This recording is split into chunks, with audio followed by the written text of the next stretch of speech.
Listen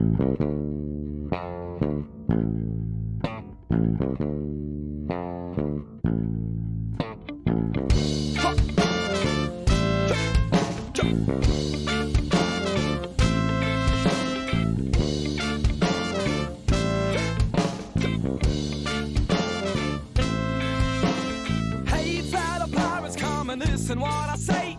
The captain is a tyrant and I no longer obey. I'm sick of taking orders from the madman in command. So let's drop him on an island and leave him in the sand. Cause it's a mutiny. It's a mutiny. It's a mutiny. And now we're taking over the ship. It's a mutiny. It's a mutiny. It's a mutiny. Hello, and welcome to the History of the Atlantic World podcast, a member of the Big Heads Media Network. This is part 5 of Conquest of the Americas. I am your caffeinated host, Jesse Wiest, and thank you for tuning in. Now, Big Heads Media, if you don't know it, is sort of like a Netflix for podcasts. What they do is sift through the many, many thousands of podcasts on the internet, find some of the best shows out there, and collect them for people like you and me who enjoy listening to podcasts. Now, needless to say, that means I'm part of a pretty awesome lineup of history shows. One of them is deep into history. It's absolutely fantastic, and here is a quick preview of that show. After my first few episodes, some of my newfound fans called me a lore master, which was an honor and so epically cool. But the thing is, I desire to be known as the lore master. So, this is the tale of the rise of an epic podcast that critics say is redefining a genre. The tale of a man who decided that his calling in life was to give a future to the past. The saga of Arjun, your lore master. Come dream with me as we go deep into our stories. If you think you've been taken to a battlefield before, I assure you, you're mistaken. So take a deep breath, let it out slowly, put some smoke in the air if you choose, and prepare to let your mind flow to my voice as we go deep. Welcome to Deep into History, available everywhere. I'd also like to tell you about a Discord server that I am kind of involved with. I started checking out Discord pretty lately. Let me say that first. It's a pretty cool social media platform if you're not aware of it, if you're old like me and you're just like, Discord, what is this? Anyway, you can join different servers or communities, and one community I'm a member of is called History Required. And I want to tell you about it because basically History Required is a community of, well, obviously history nerds like myself and various experts in various fields. And they have really neat kind of discussion points like questions of the day and stuff like that. And, anyway, I put a link to History Required in the show notes. So please check out the show notes of the show, and if you go to Discord and go to History Required, hey, wow, you can find me there, and that's really pretty something. Now, in addition, I'd also put up another link for a really cool political talk show that I also would like to promote. It's on Twitch TV. Now, similarly to Discord, I just recently learned about Twitch.tv myself. It's sort of like a strictly live version of YouTube. It's pretty cool. The show I like on Twitch TV is called A Difficult Truth. Basically a progressive talk show hosted by a dude who does news and politics and I guess tries to bring the important issues to the front. It airs 4 times a week, Monday through Thursday. What more could you ask for? I put the link up for A Difficult Truth in the show notes as well. And yeah, thanks you guys for checking out all of the people who support this show. Anyway, awesome. If you want to support the show directly, please take a moment to share, subscribe, rate, review the podcast if possible. And if you really want to, head on over to patreon.com/Atlantic World. You can become a patron of the show for as little as $1 per month, and doing that means you'll basically be helping me buy research materials like history books faster, and that means you get quality episodes faster as well. It's $1 a month. It's a pittance in exchange for some really great history. You will also get to listen to an audio form of a new project I'm working on called The Man Who Killed George Washington, if you do that. Now, ultimately, I'm going to try and publish that as a graphic novel, and as I need to get an artist coming up soon, but as soon as I do that, I'm going to be uploading the first few scenes, I guess, of The Man Who Killed George Washington. So you can check that out pretty soon if you want to hear more. At any rate, you can check out the show notes, like I said again, for links to all of this great stuff. And in addition, that's where I've got kind of the works cited in the bibliography for this episode. I've decided that I'm going to just put that down in the show notes instead of me babbling on for a paragraph or two on stuff that really should just be written down instead.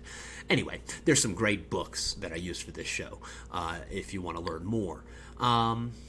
Okay. Now, with all of that said, let's get started.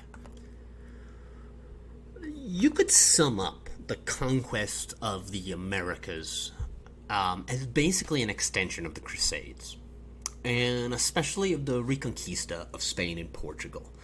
Well, these two nations were reconquered by Christian knights and warriors slowly, and after hundreds of years after all this process starts, the final Muslim kingdom of Granada capitulates to Spain.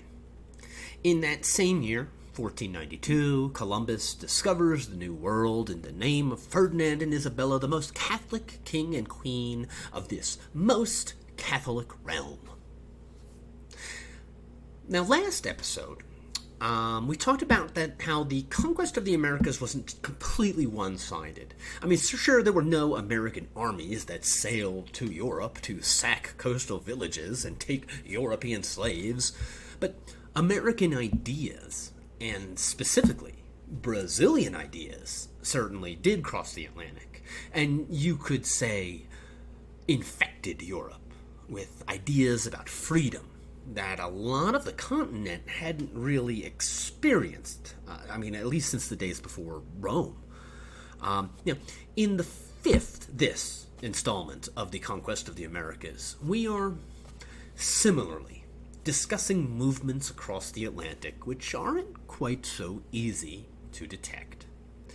So, it might seem odd that the focus of this episode is going to be the Spanish Inquisition.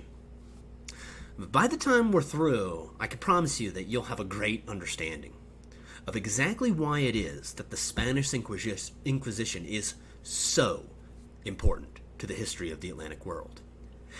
Even if you're a Monty Python fan, I think you'll find this episode is going to be full of surprises.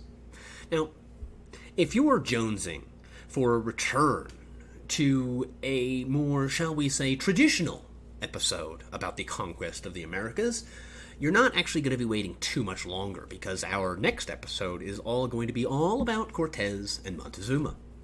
So if you are jonesing for that sort of thing, and let me tell you, I'm chomping at the bit to do that episode too, but we have come to the point in our story where I just cannot hold off on this topic any longer.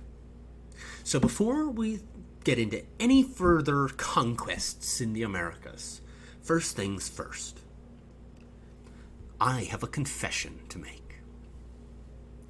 Now, in Roman law, there were three forms of legal action in criminal cases: accusatio, denunciatio, and inquisitio.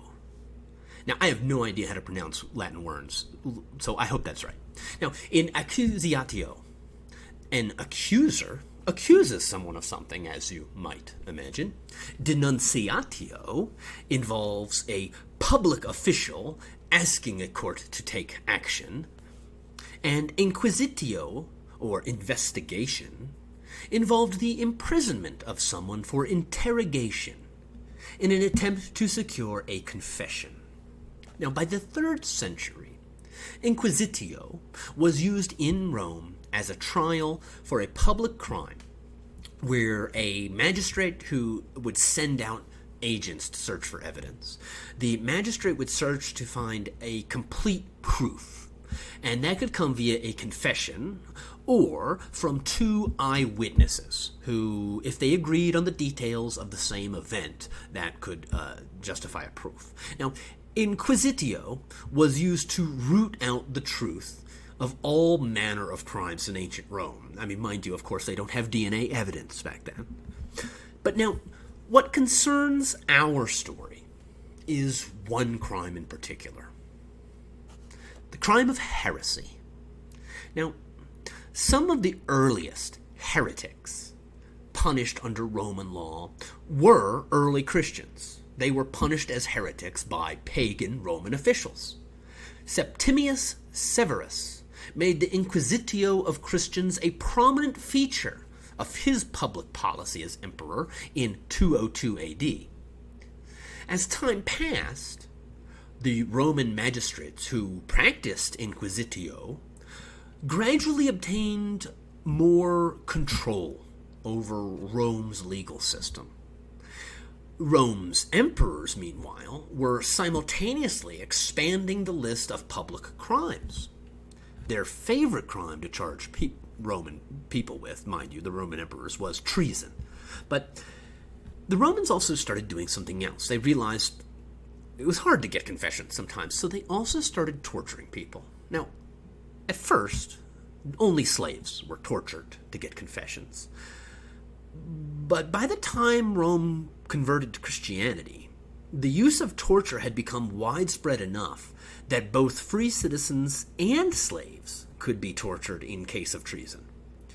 Additionally, when Rome converted to Christianity, Inquisitio was expanded so that the crime of heresy was applied to the opponents of Orthodox Christian beliefs and pagans. Heretic is a Greek word, it comes from the Greek word heresis, if I am pronouncing that correct, which means choice or thing chosen. Now, in the Latin West, heresy came to be known as a theological error. The word doesn't mean doubt. It's not that. It's, legally speaking, it was the formal public denial of an aspect of Orthodox Christian theology. Now, at any rate, the Roman conversion to Christianity meant that the enemies of Christianity suddenly became enemies of the state across large swaths of Europe. Now, even as the Western Roman Empire fell apart, Roman law continued in Europe with the help of the church. For example, Charlemagne ordered his bishops to be diligent in investigating offenses in their diocese. But until the formation of the medieval Inquisition, the punishment for heretics in the early medieval period was tame. In the 10th and 11th centuries, the most severe punishment given to heretics was excommunication from the church. Now, the expert historian of this is of both the medieval and the Spanish Inquisition is Henry Charles Lea. He was a historian of the early 20th century. He wrote what is basically still to this day, basically the Bible of the medieval Inquisition. Frankly, though, he's kind of a boring writer, if you ask me, but his work is highly informative. Lea stated that by the 12th century, quote, "The church thus possessed an organization well adapted for the discovery and investigation of heretics," unquote. Now, at the same time at this same time that the church is organizing itself to investigate heretics, Roman law started finding a revival in Western Europe, in part due to the Crusades. Both church and kings sought ways to consolidate power. And as they reobtained, I guess, Latin legal texts, and Roman histories written in Latin from the Mideast, a lot of these kings and the church kind of discovered that Roman law was just what the despot ordered if you were really trying to consolidate power. The Catholic Church grew in power through the Middle Ages, and heresy grew alongside it. Now, this might seem counterintuitive, because the Church, there's no Protestant Reformation yet. The Church had control over souls, minds, and actions of Christians. And so the Church was growing. But, well, how does heretical thought grow too, you might wonder? Well, if you give someone or an institution control over the souls, minds, and actions, that's a lot of power. And as they say, power corrupts. Numerous high-ranking church officials, for example, were married. Many had mistresses. Many had numerous mistresses. Not to mention, a lot of the episcopal offices in the medieval church were just sold to wealthy families, so that a priest in the wealthy family would get an important position in the church rather than, say, the most pious priest who might deserve an honor, like a promotion. Now, in addition, the commoners paid extensive taxes to the nobility, were further burdened with a tithe to the church. Besides this tithe, though, mind you, the tithe that you paid might not actually get you into heaven. You could also actually buy indulgences, bribes into heaven. That's one of the things that really pissed Martin Luther off later. But anyway, to add to all of this, all these problems, if you're starting to get an idea of a corrupt institution, well, whenever clerics get in legal trouble in the Middle Ages, they are able to claim clerical immunity. And this sometimes could be claimed for the same sort of things they get in trouble nowadays for the kind of churches scandals there are. What Henry Charles Leah calls, quote, sexual disorders among sections of the clergy, unquote. What you and I might call child rape. He was writing 100 years ago. Now, all of this adds up, and you've got what Leah calls fertile soil for the growth of heresy. Now, so the medieval Inquisition arises as a counter-reaction to the fact that more and more people were increasingly disillusioned by the church's excesses. Now, incidentally, the church began to realize that performing an inquisition, that is, an investigation, it didn't always just result in a confession just because you interviewed someone. What if the person you were interrogating was really smart and they outsmarted you? No, seriously, that might happen. Or what if the person you were you were trying to interview for a confession? Well, what if they really, really knew the Bible, like really well? Well, how would you ever find out if they were truly heretical and not just pretending to be faithful? Well, that certainly was a problem in the minds of the inquisitors. Anyway, Leah tells us that the inquisitor was frequently baffled by the innocence or astuteness of the accused. Well, how are we going to fix that? The Inquisition asked. Well, the first modification to the Inquisition to combat innocence or astuteness was that inquisitorial trials were extended. The records of the medieval Inquisition show us that trials often lasted from between 3 and 10 years. Imagine sitting in a jail cell for 5 or 10 years, being interrogated every few weeks. Meanwhile, your family may literally be starving without your help. Well, this lengthened time of imprisonment led to a greater rate of confessions, as you might imagine. And 10 years, just so you know, is not the longest Inquisition trial we have records for. The Frenchman Guillaume Garrick is the unfortunate man to hold that record. He stood trial for heresy for nearly 30 years before confessing. But lengthening the accused's stay in prison wasn't the only way an inquisitor might induce confession. The conditions of the inquisitorial jails were actually generally better than secular prisons, but to obtain a confession, an inquisitor might rob a prisoner of his or her bed, or maybe start feeding them insufficient food. And now, beyond all of these tactics, the Inquisition also began to torture.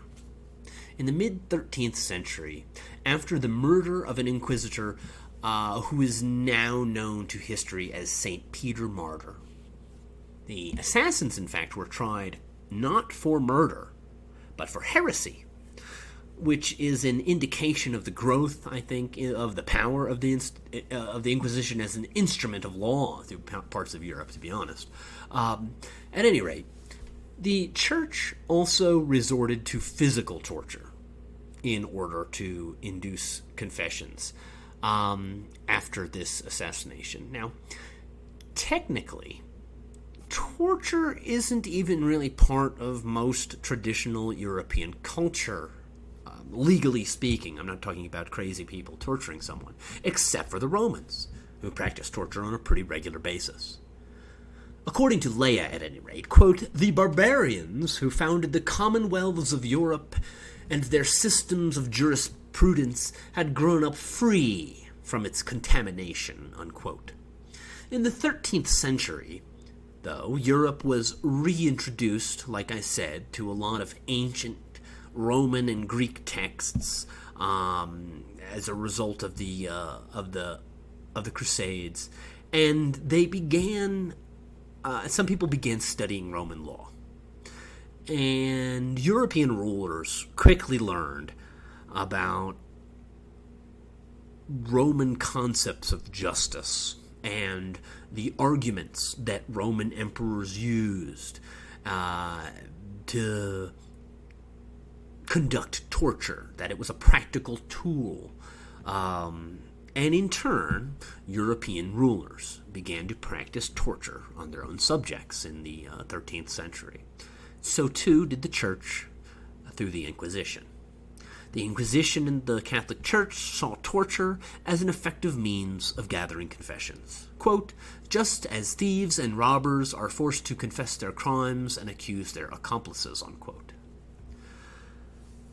Now, of course, I'm not really here to talk about the medieval Inquisition, though. And I bring all of that as a background up for what we are talking about, the Spanish Inquisition, because while it's certainly true that, like Monty Python said, nobody expects the Spanish Inquisition, the Inquisition didn't simply arise out of thin air. The only main difference in how the Spanish Inquisition functioned, as opposed to the medieval Inquisition, was that in the Middle Ages, the Inquisition was controlled by the papacy. In some ways, the Spanish Inquisition wasn't really Spanish then. It really just differed from the medieval Inquisition in that the Spanish Inquisition was controlled by the Spanish crown instead of the papacy, which also makes it very, very Spanish. I know that's very confusing. Okay, now, like I said, Henry Charles Leia is an excellent guide for this subject. He wrote tomes about the Spanish Inquisition and the medieval Inquisition, but I'll be honest, he is very boring. I could not get through even the audiobook of his stuff when I tried listening to it on YouTube. No, seriously, you try it out and tell me I'm wrong. You can find the links in the show notes. But luckily, there are other great historians who since then have also written about how the Inquisition functioned. Chief amongst them, in my humble opinion, are Louann Hamza and Henry Kamen. Now, Louann Hamza is the editor and translator of the Spanish Inquisition, an anthology of sources, and Henry Kamen is the author of the Spanish Inquisition book. Both are excellent historians who not only help you learn a lot more about the Inquisition, but make it much more interesting to Leia's work. And they also revise this a bit, because it was published 100 years ago, and things have been learned since then, I guess. Now, by the 13th century, the Inquisition took a pretty standard form. The Spanish Inquisition copied this form. Tribunals consisted of 2 inquisitors, an alguacil, or a bailiff, a fiscal, or prosecutor, and 2 calificadores. I think I'm saying that right. Qualifiers is the word in English. And these are trained theologians who act as part of the jury. They qualified the decision, I guess. So right off the bat, this is going to give you an idea of the sort of justice that is meted out by the Inquisition. The jury consists of 5 members. The 2 calificadores, by the way, are paid by the Inquisition, just so you know.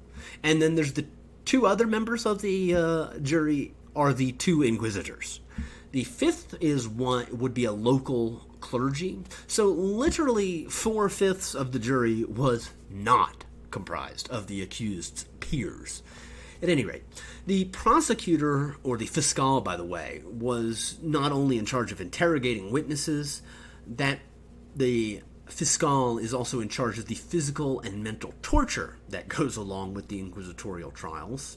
Now, the alguacil, or bailiff, was personally responsible for jailing the defendant, of course, and generally would actually commit the torture as ordered by the fiscal. Now, in addition to all of these individuals, though, inquisitorial courts all employed 3 secretaries who recorded court proceedings and testimony of both accuser and accused. Now, beyond that, inquisitors also hired other auxiliaries named familiars, which was being a familiar was considered an honor for the people who were chosen for this role. And a high proportion of familiars were people who owned noble titles.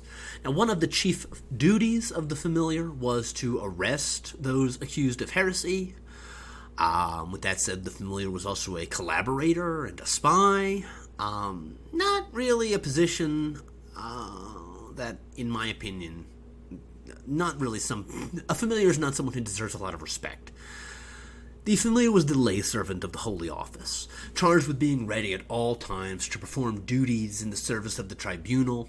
In return, the familiar was allowed to bear arms to protect inquisitors, and they enjoyed a number of other privileges that were in common with other public officials.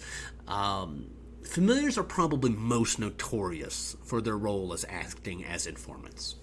Now, with that said, though, most denunciations were technically made by ordinary Spaniards, not by familiars or other inquisitorial officials, but rather most denunciations took place as a result of personal conflicts between neighbors, acquaintances, or family members. Now, inquisitorial trials involved the confiscation of property, and since this is the case, the familiar had perhaps more room to steal and to rob from people than almost maybe anybody in the whole system, even the inquisitors. Now, the inquisitors themselves were at the mercy of both the Inquisitor General and the king. Mind you, sometimes they didn't really care much what an inquisitor did unless they were very, very corrupt. But the inquisitors were also technically employed by Rome. And so, while they worked for the Spanish crown, they could actually be fired by the Spanish crown or by the Pope. And the Pope sometimes would do that, very rarely. But people did sometimes, more often than they got off, obviously, they would appeal to Rome for leniency. Especially if an accused person thought that they could prove that an individual inquisitor or something like that was being unfair. But the familiar, in contrast to the inquisitor, was really only answerable to the inquisitor who employed them. The familiar himself was a layman. Any crime, though, he committed was under the jurisdiction of the inquisitorial justice, not secular justice. So this essentially meant that familiars had free rein to do pretty much whatever they wanted as long as they didn't get their inquisitor upset. King Philip II wrote a letter to his Inquisitor General in 1574, And he admitted, quote, "We all know that in the past there have been very great irregularities, and I can assure you that I saw it in Valencia with my own eyes," unquote. He was speaking of familiars. The Council of Aragon likewise complained in 1632 that familiars who committed crimes were sure to escape with impunity, relying on, as they did, on the intervention of their protectors, the inquisitors. Now, it probably doesn't help much the fact that familiars were able to escape justice, that the Inquisition, it probably didn't help that they were recruiting their familiars from some of the highest social circles in Spain, and especially in the port cities, where there's a lot of wealth. In those places, familiars generally consisted of people from the nobility and the wealthiest merchant families in Spain. In practice, in parts of the rural inland regions of Spain, sometimes it was more likely to find quote-unquote poor peasants in the job of familiar. At any rate, a less infamous occupation than familiar was the commissario. The commissarios likewise helped inquisitors, though they did so with paperwork and the religious aspects of the Holy Office, putting together ceremonies and stuff like that. They were mainly chosen from amongst the rural clergy of Spain, and they are not nearly as interesting to talk about as the familiars, what with their, with the familiars carrying weapons and arresting people, sometimes spying on people. The commissaria was perhaps the more vital job.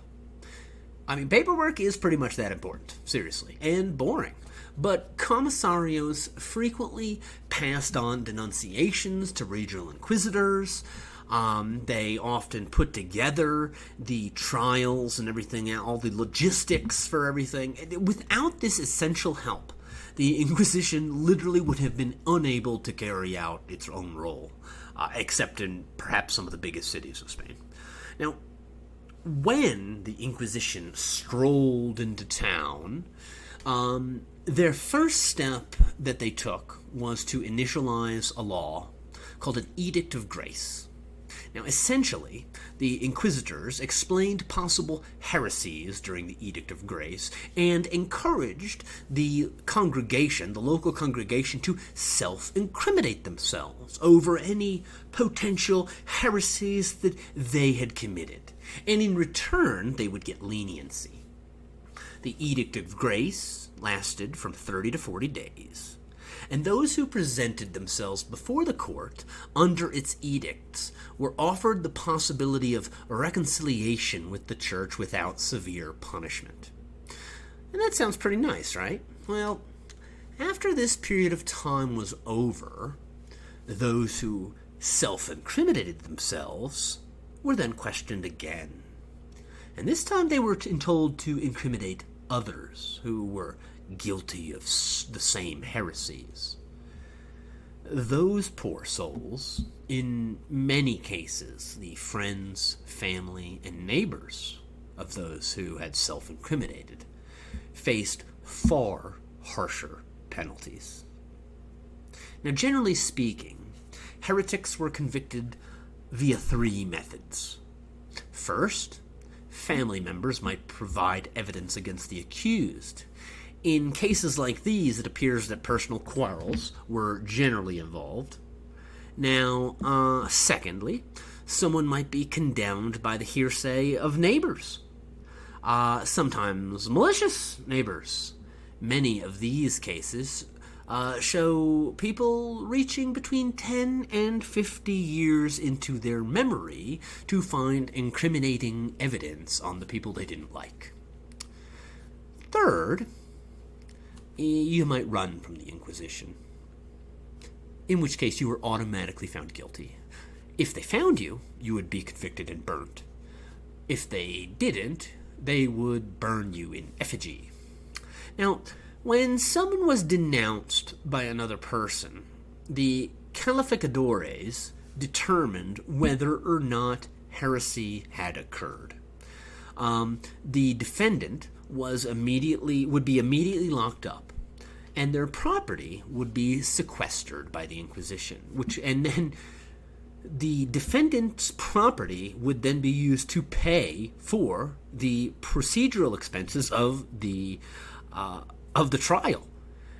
It would also be used to help pay inquisitors' salaries, and it would also be used to buy the food for the person imprisoned. So you would be paying for your own imprisonment completely if you were in inquisitorial jail. Often, this meant that the relatives of the defendant found themselves in dire straits, sometimes begging on the streets as a result of an inquisitorial trial. The trial itself consisted of a series of hearings. A defendant received counsel as defense. This was one of the two inquisitors, mind you, and the defense counsel, unsurprisingly perhaps, advised the defendant generally to admit their guilt and just, quote, speak the truth, unquote. The defendant did not get to learn about who his accuser or accusers were. Whatever information he learned of his crimes from whatever denunciations had been made were actually purposefully left vague so that the defendant could not figure it out. So as such, any defendant of the Inquisition would be basically left to the strategy of guessing what crimes he might have committed, and sometimes this worked, and other times, by trying to guess your crimes so that you could say, I didn't commit this crime, you might accidentally end up confessing to additional heresies. The defense could call its own witnesses. These, hopefully, could demonstrate the defendant's Christian virtue, or perhaps attempt to cast doubt on whatever the specific accusations were. And additionally, some defendants would make lists of enemies. If they could name the individuals who were enemies, if they could name the people who denounced them, they might be able to invalidate the prosecution's witnesses. Additionally, a defendant could attempt to recuse an inquisitor or prosecutor, like I said. They could appeal that out of personal enmity. They could appeal that case to the Suprema, the Supreme Council of the Inquisition, or the papacy. But in practice, that strategy really only occurred with defendants who were very well off with these sorts of connections, Now, of course, one other thing a defendant might try would be to simply remain silent and not mount a defense at all. In this case, or if the defendants did not confess, then torture would be employed. Now, I think it's actually easier for us to imagine torture being used as a punishment. Not that we would agree with that either, but for example, if a slave or a sailor tried to run away and the master or captain whipped that person. But the Inquisition used torture as not as a punishment, but just as a means to elicit confessions, which in fact you might only understand really if you have an older brother or sister. Now, this might seem crazy, but there were rules for how the Inquisition conducted its torture.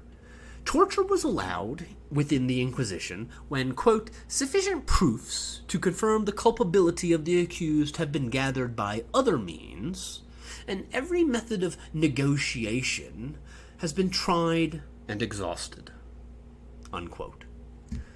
Now, which basically means if two people denounced someone, and that person did not confess, confessions obtained through torture could not be used to convict or sentence anybody technically. They needed to be reaffirmed by a subsequent confession, which would happen the next day. The Inquisition, in fact, got around this restriction by never technically ending the torture session. Rather, the torture session was, quote, suspended, unquote. So if a confession was elicited during the torture, it would need to be ratified on a subsequent day, and if the confession was revoked, the prisoner could then be tortured again, because it had only been suspended. Now, on the other hand, most historians believe that Most prisoners simply saw the instruments of torture, and that itself provoked the confession. So in practice, torture was far less common than otherwise it might have been. Now, the Inquisition was prohibited from, quote, maiming, mutilating, drawing blood, or causing any sort of permanent damage, unquote. Church law forbid the shedding of blood. Inquisitors worked with a list of approved torture methods as a result, which included waterboarding, the rack, and an especially horrible torture of hanging by the limbs. Now, the Spanish called waterboarding la toca. La toca involved basically pouring large quantities of water down the defendant's nose and throat to simulate drowning. I know most of my listeners in the United States, at least, will be familiar with waterboarding torture, since it is apparently quite a favorite weapon of torture of the CIA. But at any rate, in Spanish, it was also quite... In Spanish, the next one, in Spanish, the rack is called el potro. On el potro, the prisoner is laid out and tied at the wrists and ankles spread eagle. They are bound with cords that were then tightened on a rack. Each turn of the rack twists the ropes, and that put increasing pressure on the joints of the prisoner. And finally, the hanging torture was called la garrucha. It was undisputedly the most feared torture utilized by the Inquisition. It involved a prisoner having their wrists tied behind their back and then hung up into the air by their wrists from behind, pulled into the air, and then being violently dropped. The prisoner's fall would be stopped just a couple of feet from the ground in an intentional effort to dislocate that person's shoulders. Prisoners were warned, of course, that any injuries they suffered were their own fault, and repeatedly were asked during the torture to confess. Now, just in case you're the kind of sociopath who thinks that all of this doesn't sound bad, let me tell you, there was no age limit on this torture. The Inquisition records talk about women between 70 and 90 years old being subjected to the potro. There are elderly people who died on occasion from this bloodless torture. In Valencia, there are records of a girl who was 13 but subjected to torture. Many of those who were subjected to the torture were left in a sorry state, according to Henry Kamen. Their limbs, which are irreparably broken, and like I said, there are a few people who died under the torture. Now, the Spanish kept meticulous records, the Inquisition. Wow, I mean, it's amazing. So, before we move on from the topic of inquisitorial torture, I think I should present you one example. This is what the Spanish Inquisition wrote down about the torture they conducted during the trial of Elvira del Campo, who was accused in 1567 of secretly practicing Judaism. Elvira was denounced by the Inquisition by two of her household employees, so we can make of her, as an employer, what we will, but the employees told the inquisitors that she would not eat pork. Now, Elvira was probably what we would call in 2020 a total Karen, I think. But even with that in mind, I'm 100% certain that even a total Karen did not deserve what happened to Elvira del Campo. She was pregnant when she was arrested, in fact. What follows, though, took place shortly after her baby was born. Quote, "She was carried to the torture chamber and told to tell the truth. When she said she had nothing to say, she was ordered to be stripped and again admonished, but was silent. When stripped, she said, 'Señores, I have done all that is said of me, and I bear false witness against myself. For I do not want to see myself in such trouble. Please God, I have done nothing. She was told not to bring false testimony against herself, but to tell the truth. The tying of her arms was commenced. She said, I have told the truth. What have I to tell? One cord was applied to the arms and twisted, and she was admonished to tell the truth. She screamed and said, I have done all they say. Unquote. The inquisitors began questioning Elvira del Campo after that about specifically what she had done. She claimed that the reason she didn't eat pork was that it made her sick, but that she had in fact done everything. As per the rules of the Inquisition, of course, she did not get to know her accusers' names or what specific crimes she committed. So she found it very difficult to tell the inquisitors what crime she had committed. She begged again and again for them to loosen her, and she would tell them the truth. The inquisitorial scribes instead recorded that another turn was ordered. After that, quote, "Oh, my arms, my arms," she repeated many times. "Oh, wretched me, I will tell you all that is wanted, signores. They are breaking my arms. Loosen me a little. I did everything that is said of me." Del Campo was again told to truly detail exactly what it was she did. "I don't know what I have to tell. Don't you see what a weak woman I am? Oh, my arms are breaking." More turns were ordered. She cried, oh, my arms. More turns were given. She continued to beg, "Release me. They're killing me. Signor, do you not see how these people are killing me? Signor, I did it. For God's sake, let me go." She said it many times. Signores, they are tearing out my soul. Order them to loosen me. Finally, she said, "Signor, I did it to observe that law." She was asked, "What law?" "The law that the witnesses say. I declare it all, signor. I don't remember what law it was." She was asked repeatedly, "What law?" And she replied, "If I knew what to say, I would say it. Lord, bear witness that they are killing me without my being able to confess." She was told that if she wished to tell the truth, she should do so, because if she did not tell the truth, the water would be poured down her throat.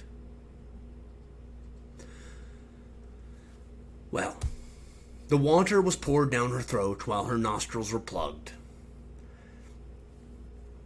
She said that she could not speak and she was a sinner.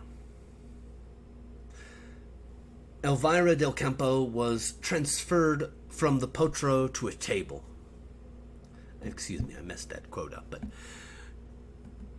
she was told that if she wished to tell the truth before the water was poured down her throat, while her nostrils were plugged, she should do so and discharge her conscience. She said she could not speak, and she was a sinner. Excuse me. Elvira del Campo was then transferred from the potro to a table and the linen toca, where a funnel was stuck down her throat and a jar of water was poured down. She clamored for confession, saying she was dying. Not long after, Del Campo appears to lose consciousness.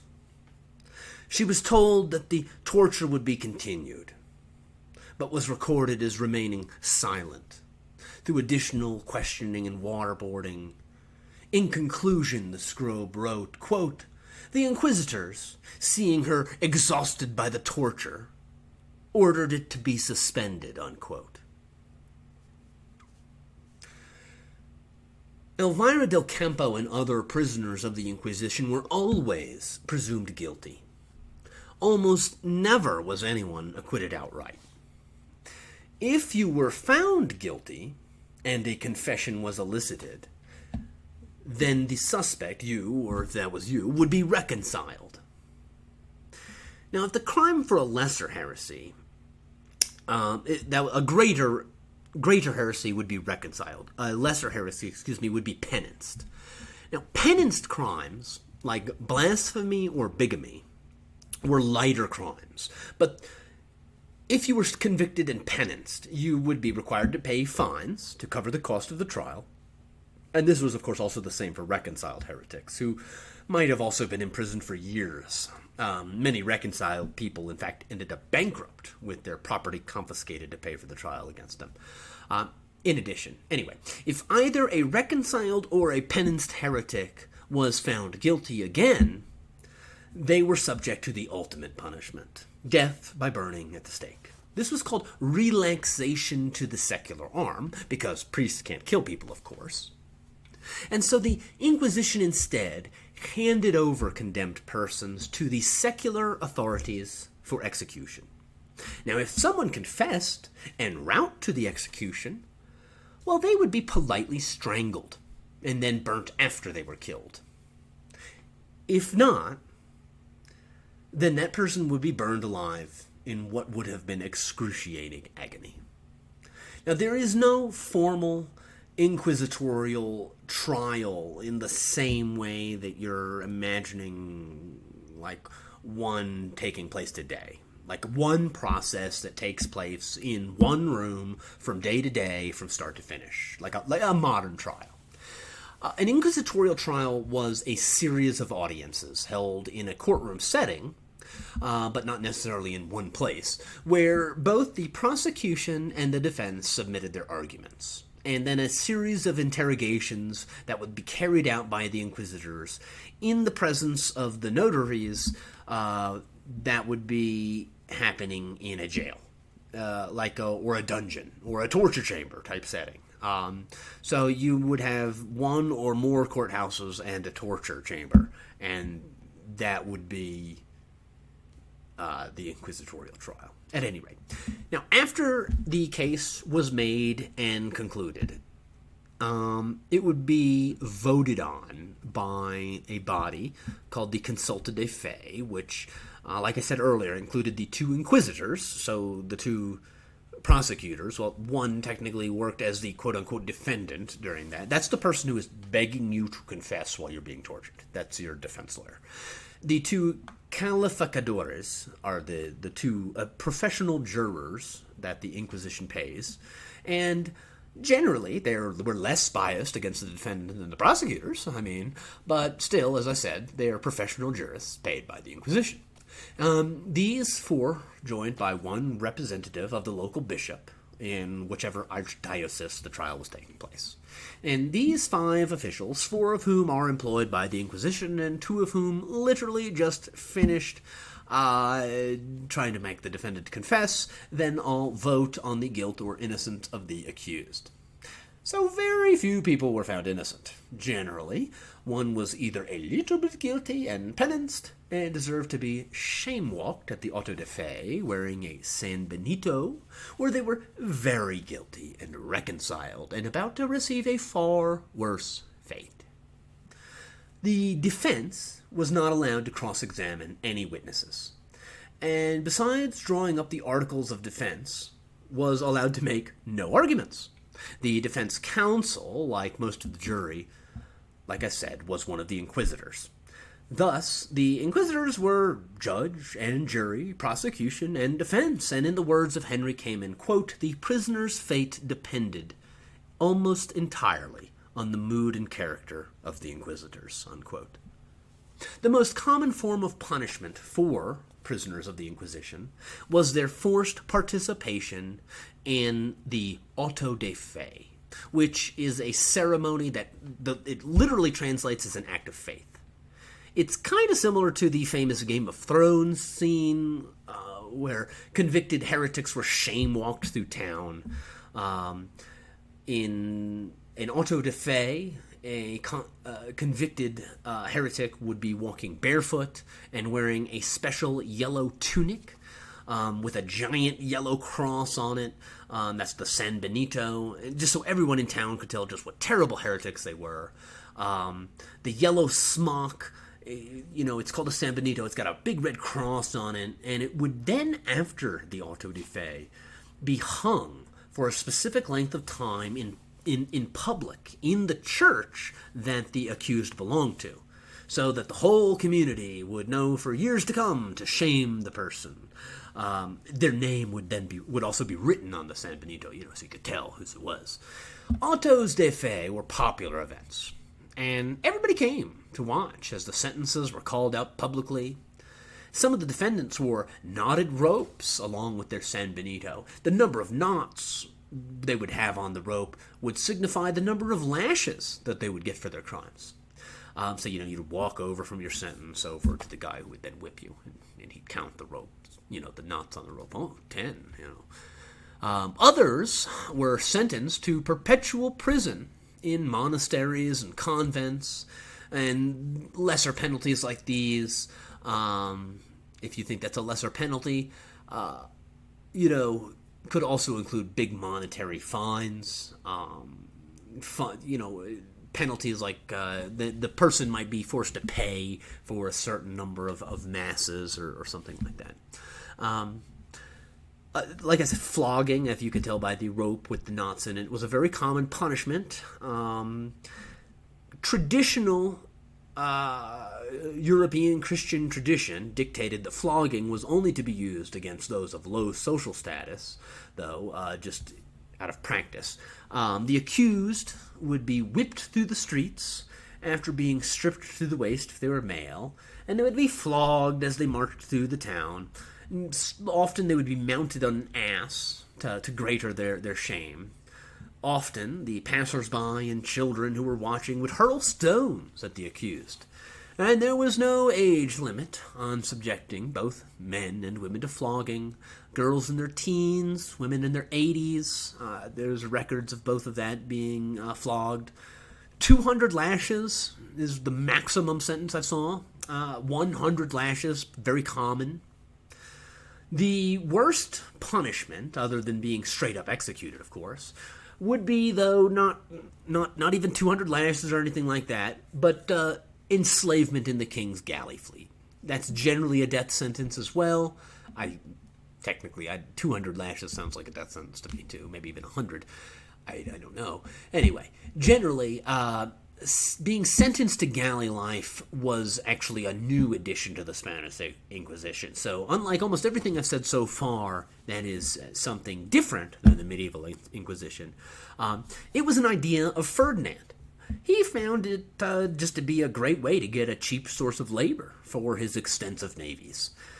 Foreign Protestants and Moriscos, which is Muslim converts to Christianity. Remember, you have to be a Christian to be convicted of heresy. These are the prisoners who are most frequently subjected to the punishment of becoming a galley slave. About 50 men a year were sent to the galleys as punishment by the Inquisition during the second half of the 16th century, if that is to be our guide. Most of the accused were sentenced actually to more than one punishment at a time, by the way. Alonso Ribeiro was given 4 years of banishment from Granada, 6 years on the galleys, and 100 strokes of the lash for falsifying documents. Francisco de Alarcon received 5 years banishment, 5 more years in the galleys, 200 lashes, and a monetary fine for the crime of blasphemy. In addition, sometimes the heirs of convicted heretics were declared infamous, which was a legal category in Spain, to be infamous. And being infamous would prevent the descendants of an infamous person, the infamous family. That family could no longer hold public office, carry arms, ride horses, or enter clerical orders. My copy of Early Modern Spain, A Documentary History A great book if you're interested in some of the documents of early Spain. Anyway, it has a great contemporaneous description of an auto de fe. This account occurred in the city of Seville in 1559. It is translated from the Spanish by Hans J. Hillebrand. Quote, "On the square of San Fernando, 2 large platforms were erected, one for the inquisitors and the cathedral chapter, the supreme tribunal, and the monks of San Francisco. The other platform was for the penitents, the clergy, and monks of other orders. An altar was erected here for the licentiate Juan Gonzalez. On one side of the square, another large platform was erected for the town, the Duchess of Bejar, other marquesas, and eminent gentlemen. Many noble ladies were found here. All around the square were numerous scaffolds upon which stood a great throng of people. It was said that some people who came to see the auto had arrived 3 days early. The crowd of people was so huge that it was impossible to find lodging in the city. Between 200 and 300 men, equipped with lances, well dressed and decorated, were selected to accompany the penitents. They were a pleasure to behold. They marched orderly, with drums and flags, to the castle, where they received the penitents, with whom they then walked to the square. About 4 o'clock in the morning, 50 priests arrived with the cross of St. Anne and went to the castle, where 40 monks of all orders had gathered.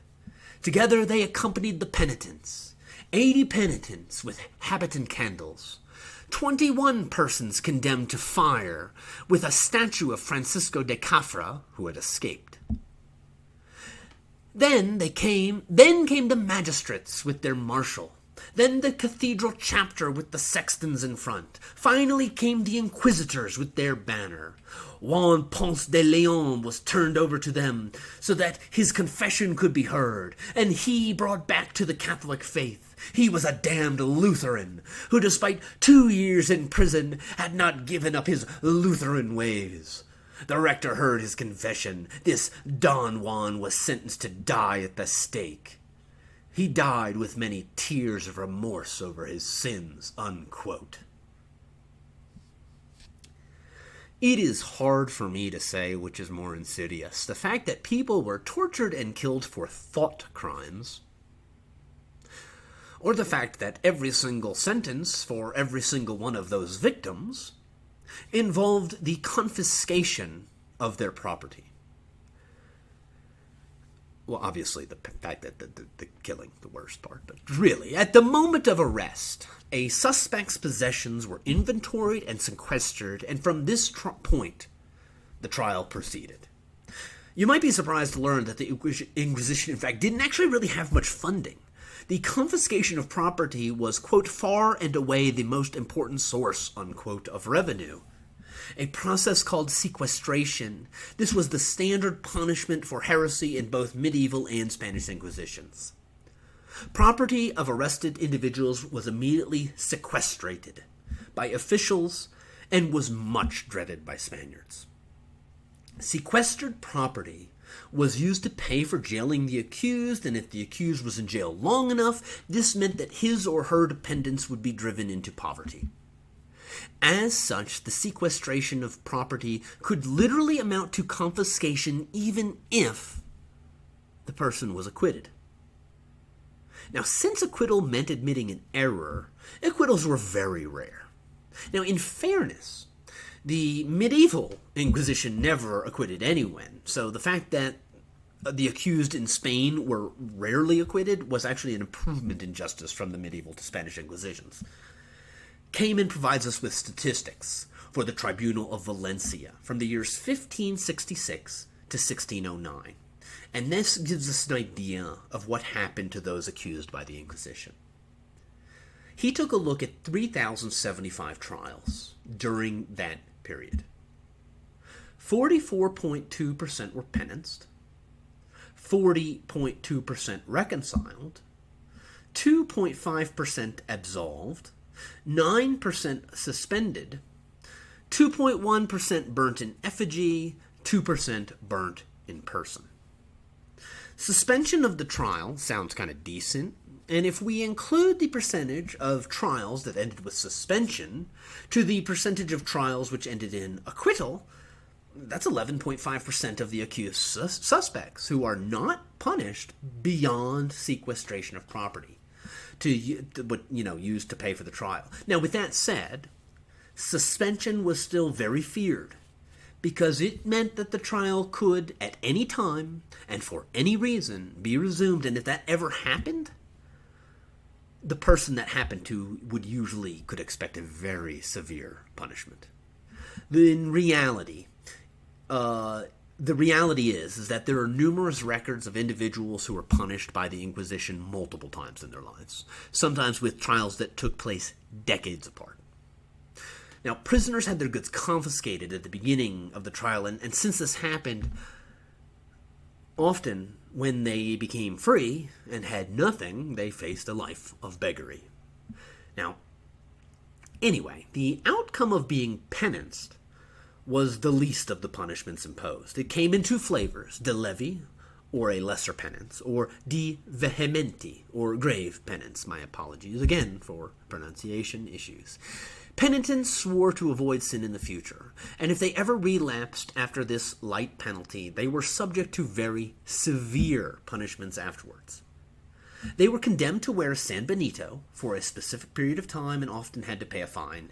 And in addition, those convicted of grave offenses were subjected to the punishment of banishment from Spain or sometimes work on the galleys. Now, if you were reconciled, now, in theory, mind you, to be a sinner who is reconciled would be to be returned into the bosom of the church. At any rate, if you were reconciled by the Inquisition, you would receive the most severe penalties. In addition to the San Benito, very heavy fines, the accused person would generally be condemned to flogging, long spells in prison, or the galleys. Anyone accused of backsliding into heresy after being reconciled would be sent to the stake to be burnt. The first Inquisitor General of the Spanish Inquisition made a list of heresies which reconciled heretics had to avoid, or they could be burnt at the stake. As a relapsed heretic, the reconciled could not, quote, possess public office or benefices, nor may they be advocates, landlords, apothecaries, spice dealers, physicians or surgeons, or bleeders or public criers. They may not carry gold, silver, coral, pearls, or other things, nor precious stones. They may not wear any sort of silk or camlet, nor carry it on their clothes or belongings. They may not ride horses or carry arms their entire lives, under penalty of falling into relapse, unquote. The worst punishment, of course, was being burnt at the stake. Two classes of accused qualified for the stake: relapsed heretics and unrepentant heretics. Now, of course, considering that many people died before their trial concluded and many others fled, there were more people actually burnt in effigy than were burnt alive, but around 2% of those accused were, quote, relaxed, unquote, to the secular arm. And the secular arm would then execute them by burning. Or, if they repented at the last second, like I said, they would be strangled and then burnt after they were killed. Now, 2% isn't a whole lot comparatively, you could say, but Henry Kamen reminds us that this punishment was almost exclusively used on heretics who were of Jewish or Muslim descent, converts, or the descendants of converts. For the minorities in Spain, the threat of being burnt at the stake was very real and much higher than 2%. While all accused individuals were required to pay for their own imprisonment and the cost of their trial, the guilty faced additional penalty in the form of sequestration proper, a regular penalty for all major heretical crimes. In Spain, the principal victims of these confiscations just so happened to be rich conversos, which were converted Jewish families, whose, quote, Wealth must have stirred many an orthodox spirit, unquote, according to Henry Kamen. I think that's a great line. Now, surprisingly, many Spaniards came to the conclusion that the Inquisition was designed to rob them. One citizen of Toledo, Hernando del Pulgar, wrote, quote, "What great inquisitors of the faith they must be, to be finding heresies in the property of the peasants of the town of Fuensalida, which they rob and burn." Another, a resident of Cuenca, a different town, reported that inquisitorial victims, quote, "They were burnt only for the money they had," unquote. Another agreed with him, quote, "They burn only the well-off, because they have property, the others they leave alone," unquote. In fact, one woman in 1501 reportedly expressed alarm about the announced coming of the Inquisition to her neighbor, who retorted back, "Don't be afraid of being burnt. They're only after the money." In 1484, Catalina del Zamora was accused by the Inquisition, of asserting, quote, "This Inquisition that the fathers are carrying is as much for taking property from the conversos as for defending the faith," and on another occasion to have stated, "It is the goods that are the heretics," unquote. That assertion may even have become kind of a popular saying in Spain. At any rate, if we're to judge by the complaint made by Barcelona city authorities 25 years later, who in 1509 complained that, quote, "goods are not heretics," unquote.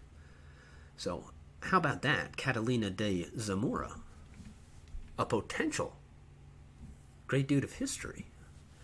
With that said, I don't want to give you the wrong idea that this is a steady source of income. Because by its very nature, the idea that you're going to arrest wealthy people and you're going to confiscate their property, well, that means you're not really talking about a reliable source of income. I mean, so in the early years of the Inquisition, there was a lot of money being made. But afterwards, you're basically talking about occasional windfalls of great wealth between years of inquisitorial tribunals desperately looking for income to pay for prosecutors, administrators, prisoner maintenance, and the increasingly large and expensive autos de fe, which quickly grew to become gigantic public spectacles. Now, between the reliance on finding wealthy heretics, the graft of corrupt familiars and inquisitors, and the fact that Ferdinand and Isabella never really intended the Inquisition to be a money-making operation in the first place, but instead one to bind the nations of Castile and Aragon together, well, the tribunals themselves were in near constant debt. Now, regardless of whether or not individual inquisitors or their servants were getting rich. Now, this is an important distinction because it helps illustrate the point of the primary purpose of the Inquisition. It never was to root out heresy or to rob people. Now, obviously, these are both important side motivating factors.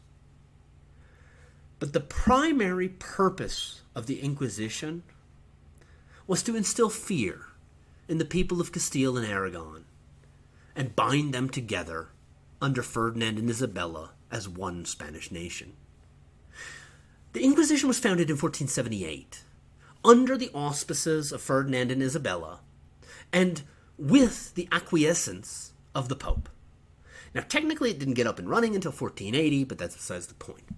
Now, the reasoning of the creation of the Spanish institution was just pure Machiavellian politics. Spain, not really a country, but the region, was riven by civil war. In the years leading up to the creation of the Inquisition, Ferdinand and Isabella created this institution to unify the two nations, which, we should remember, were literally being formed as a result of their being married. So, institutionally and procedurally, the Spanish Inquisition is exactly like the medieval Inquisition, but in other ways it's radically different. The power dynamic was in favor of the monarchy, not the papacy. Now, in addition, the types of heresy investigated were different. In the Middle Ages, the Inquisition dealt mainly with alternative Christian sects who were involved with disputes over the authority of the papacy. To make things really simplified, they're, sort of like early precursor Protestant sects in some ways. Now, incidentally, last episode I argued that until the invention of America, espousing revolutionary ideas like that weren't popular enough in Europe to achieve a reformation. So in case you haven't checked out our last episode, please do that. Now, anyway, in Spain, the Inquisition, though, first and foremost, dealt with one heresy, the heresy of Judaizing. Now, in part, that's because Jews were able to successfully work as conduits of trade between Muslims and Christian lands. And so because of that, Spain had the largest population of Jews in Western Europe until 1391. Now, at that time, there were some particularly, I don't know how else to describe them, vicious Dominican friars who began preaching that hatred towards the Jewish populations in Spain, and that provoked the destruction of various Jewish neighborhoods and the forced conversion of a lot of people.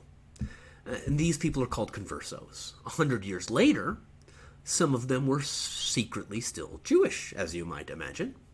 Others were Catholic. I mean, Catholic as could be, but that's never what the Inquisition was about.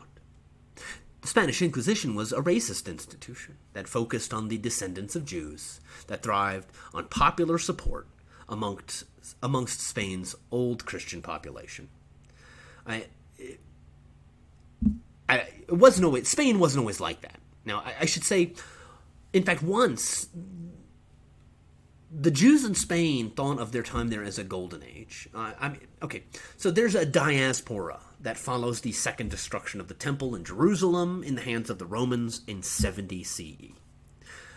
Ever since that time, Spain held the largest population of Jews in Western Europe. Through the rule of the Visigoths, through the rule of the Muslims, Jews flourished. And they continued to do so when the Reconquista started. It wasn't until the 14th century that changed. Now, to be clear, racism always existed. Obviously, there were Visigoths and Jews fighting sometimes. There were Muslims and Jews fighting sometimes. There were Christians and Jews fighting sometimes. But Spain wasn't really an intolerant place, truly intolerant, until the 14th century.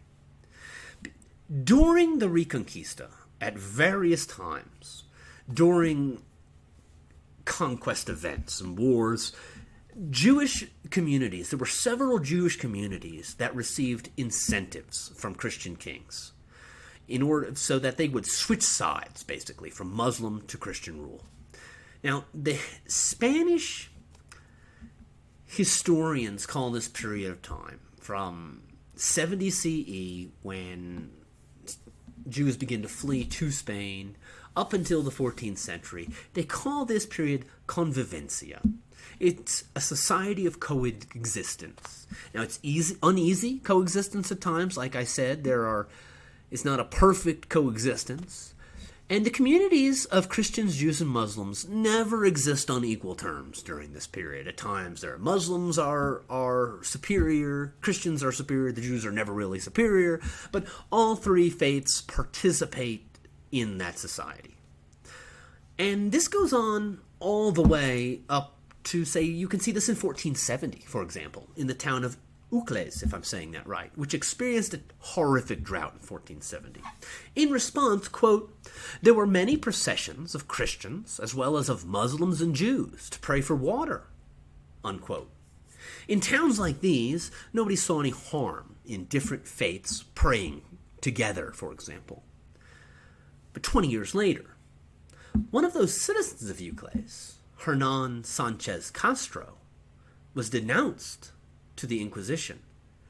It was alleged that Castro, quote, set out from the church together with other Christians in the procession, and when they reached the square where the Jews were with the Torah, he joined the procession of the Jews and left the processions of the Christians, unquote. Diego Gonzalez was a poor orphan in Spain when he was a boy. And when he was older, he remembered accepting alms from Muslims and Jews as well as from Christians. Though Gonzalez was a Christian, he received kindness from these other people. And in fact, he'd even picked up a few Hebrew words from some of the Jews he had met when he was an orphan. And as an adult, he asserted, quote, "The Jew can find salvation in his own faith, just as the Christian can in his," unquote. Diego Gonzalez, who grew up from the orphan boy to become a Catholic priest 20 years later, said that, was then arrested for pro-Jewish tendencies and was burnt as a heretic. So there's two things that are true. Spain became less tolerant over time, but also the Inquisition did not arise from, quote, "a society dominated exclusively by zealots," unquote. As the Reconquista wound down in the 14th century, many of Spain's faithful crusading Christians began to grow increasingly envious of their Jewish neighbors, who, like I said, some of whom ancestors had received benefits which they, in some cases, were still in possession of, like land and favorable trading contracts as a result of their switching sides from Muslim rule to supporting the Catholic kings during the wars of the Reconquista. In 1355, an angry mob in Toledo burned Jewish homes and murdered nearly 1,200 Jews. In 1371, the king of Castile and Leon, Henry II, who is also known by his nickname El Fratricide, just so you know, he must have been a great guy. Anyway, in 1371, Henry decreed that all Jews had to wear distinctive badges and could no longer have Christian names in the kingdoms of Castile and Leon. 20 years after that, in 1391, mobs in Seville went on a rampage that was started by the Dominican Archbishop Fernan Martinez. Excuse me, I had to burp. "Spain for Christians" was their catchphrase. Not "Make America Great Again," no, "Spain for Christians." They robbed and burned the Jewish quarter, and 400 men, women, and children were killed. Thousands more converted in a mass conversion that saved their lives. In these mass conversions, maybe 35,000 people became Christians. Well, legally speaking, at least. Now, before I want to get any further, I want to make clear that kind of from that point on, the Spanish Jews and Spanish conversos aren't really one singular identity. Now, as the 16th century goes on, Spanish Jews form part of a larger network of Sephardic Jewish communities that they're actually going to get kicked out in 1492. And those communities exist across parts of Western Europe. Now, conversos were, generally speaking, outwardly Catholic, at least, and specifically just existed within Spain and Portugal. And so the conversos might range from anywhere from doing as much as possible to hold on to their traditions, all the way to being super faithful Catholics. And while I'm at it, this goes for the Moriscos, or the converted Muslim communities in Spain, and frankly for what the Spanish thought of as the old Christian families of Spain. They might go from anywhere from being super faithful Catholics to, dare I say, agnostic. Now, the Sephardim were the Jews who would not convert. After 1492, they formed kind of a stateless diaspora and were dispersed across the Western world. And as the 16th century went on across the Atlantic.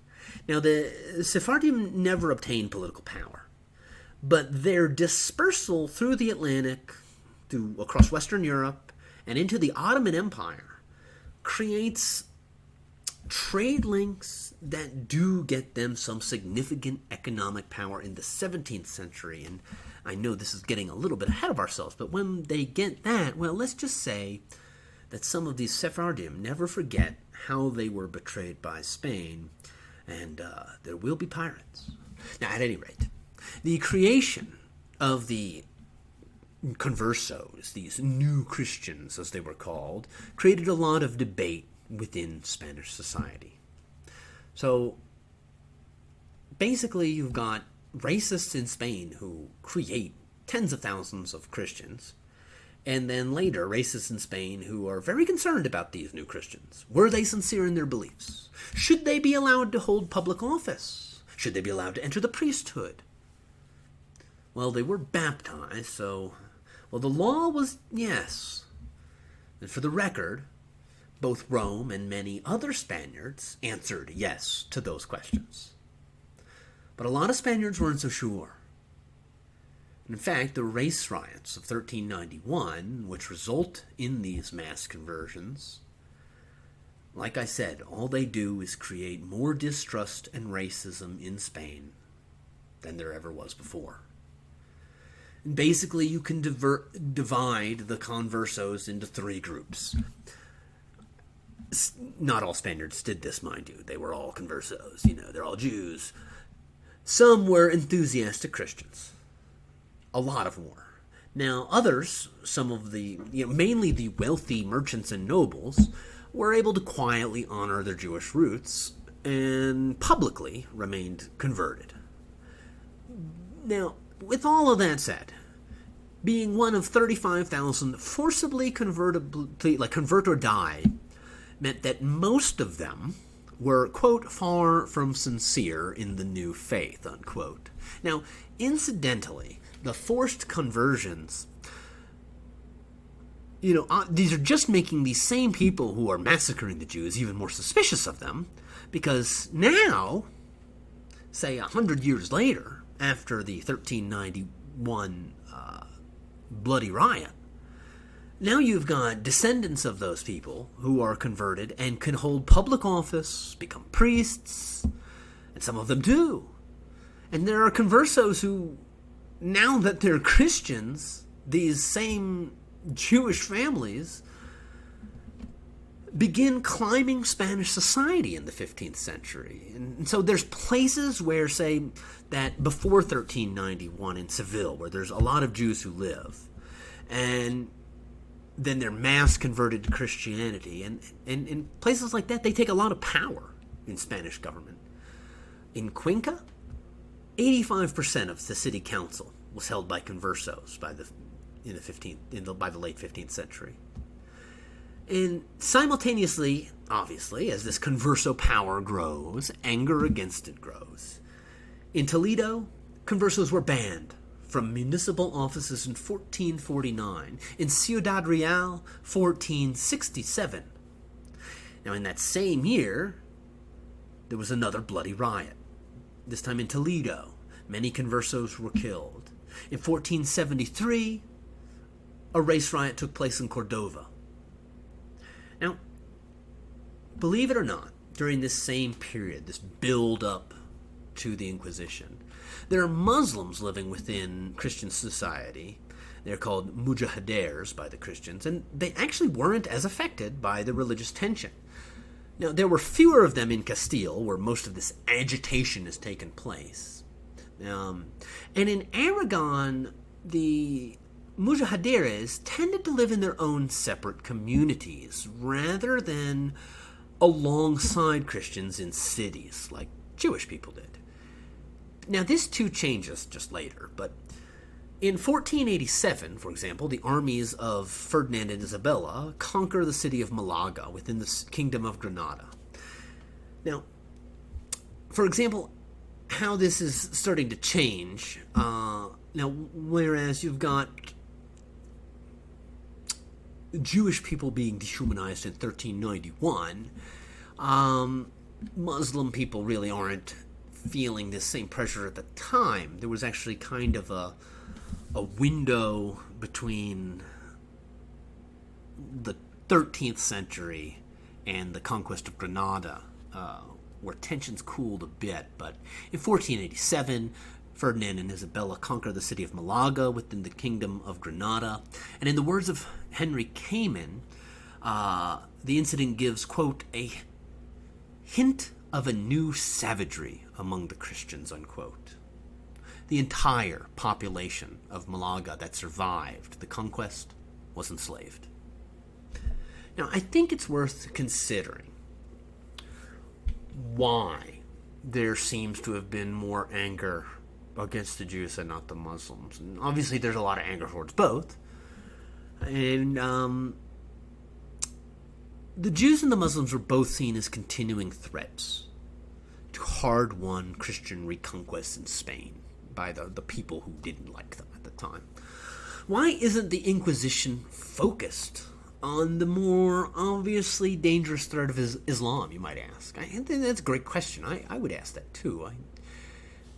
Considering there's an Ottoman Empire out there, a powerful Moroccan state to the south, and the date and formation of the Inquisition, around 1480, there's still a Muslim kingdom in Granada on the south end of Iberia.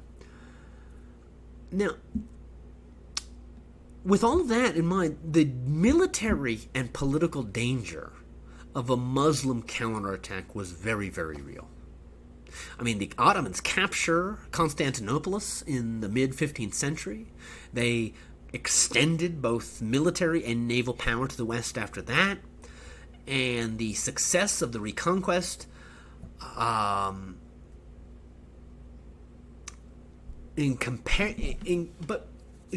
with the success of the reconquest, though, despite that, it meant that fewer Spaniards saw Islam as attractive as it had been when the Muslims were successfully conquering Spain, when the opposite was true. The conquest, not the reconquest. So, even though globally, perhaps, the Ottomans are seen as a very dangerous enemy at the time, in the Spanish theologian wasn't as worried in the late 15th century of Muslims as they were of Jews. At any rate, in addition, because Spain was being reconquered, the theologian could say, well, proof that Christianity is better is that we're winning. Islam came after the Christian Bible, in fact, and necessarily false and heretical. A lot of Spaniards argued that Islam was the beast of revelation. And at any rate, for reasons like this, in part, I think the Spanish aren't fully centered. The Inquisition isn't fully centered on persecuting Moriscos in Spain until later, after they punish the conversos. Because, on the other hand, the Jews are a different story altogether. Now, politically and militarily, unlike Islam, they are unimportant. But Islam could also be dismissed as part of the apocalypse. But Judaism literally could not be dismissed as heresy or aberration. The Old Testament, of course, being the Hebrew Bible, renamed from Torah to Old Testament, with a New Testament added at the end of it explaining Christ. So Judaism and Islam have a similar relationship, and as a result, Jewish society kind of existed as minorities within both Christian and Muslim lands in a similar position. And in this atmosphere, as the reconquest was successful, because Jews act as trade conduits between Christian and Muslim lands in some cases, some people are additionally starting to see them as agents of Muslims, or at least sympathizers who just can't be trusted. Now, I tell you all of this because I want to if I can, give you an idea of the atmosphere of Spain that exists when the 18-year-old Isabella of Castile and the 17-year-old Ferdinand of Aragon get married, thus uniting the kingdoms for the first time. So in 1469, these two teenagers get married against this backdrop of increasing racial animosity. Now, from Isabella's perspective, marrying the King of Aragon lets her do two things. First, she and her family, and basically most of the Castilian nobility, want to expand. Joining with the crown of Aragon, the other expansionist Christian kingdom, is a great way to do that. In addition, marrying a Spanish-speaking king gave her ammunition against her internal rivals, because the French and the Portuguese royal families were also trying to woo the Queen of Castile, but they lost out to the Ferdinand of Aragon, who, like I said, was 7 fucking team, and from his perspective was desperate to increase the power of Aragon because the French kept threatening his kingdom. Now, surprising maybe no one, this Romeo and Juliet pair encountered strong political resistance in both of their kingdoms to their marriage. Many Aragonese noblemen were angry that Ferdinand was forced to offer up significant concessions in order to help mollify Castilian noblemen who were likewise fearful of an Aragonese takeover to go along with their new Aragonese king, the bastard. And so, to mollify this dissent, both Aragon and Castile specifically kept their own laws in the concessions. And although Ferdinand would be king of both, he promised, in order to be allowed to be king of both, that he would be a very, very good king. I also want to point out that he promised that, quote, once we have these kingdoms and domains of Castile and Leon in our joint power, we will be obliged to wage war on the Moors, enemies of the Holy Catholic faith, as the other preceding Catholic monarchs will have done, and I will pay for the expenses of the fortresses of the frontier of the Moors, as other kings have done, unquote. So obviously Ferdinand is a super nice guy, as I have said before. Now, I'm being sarcastic in saying that, but also as an American, I would like to say, wow. How refreshing it must have been to have a king who paid for his wars. Now,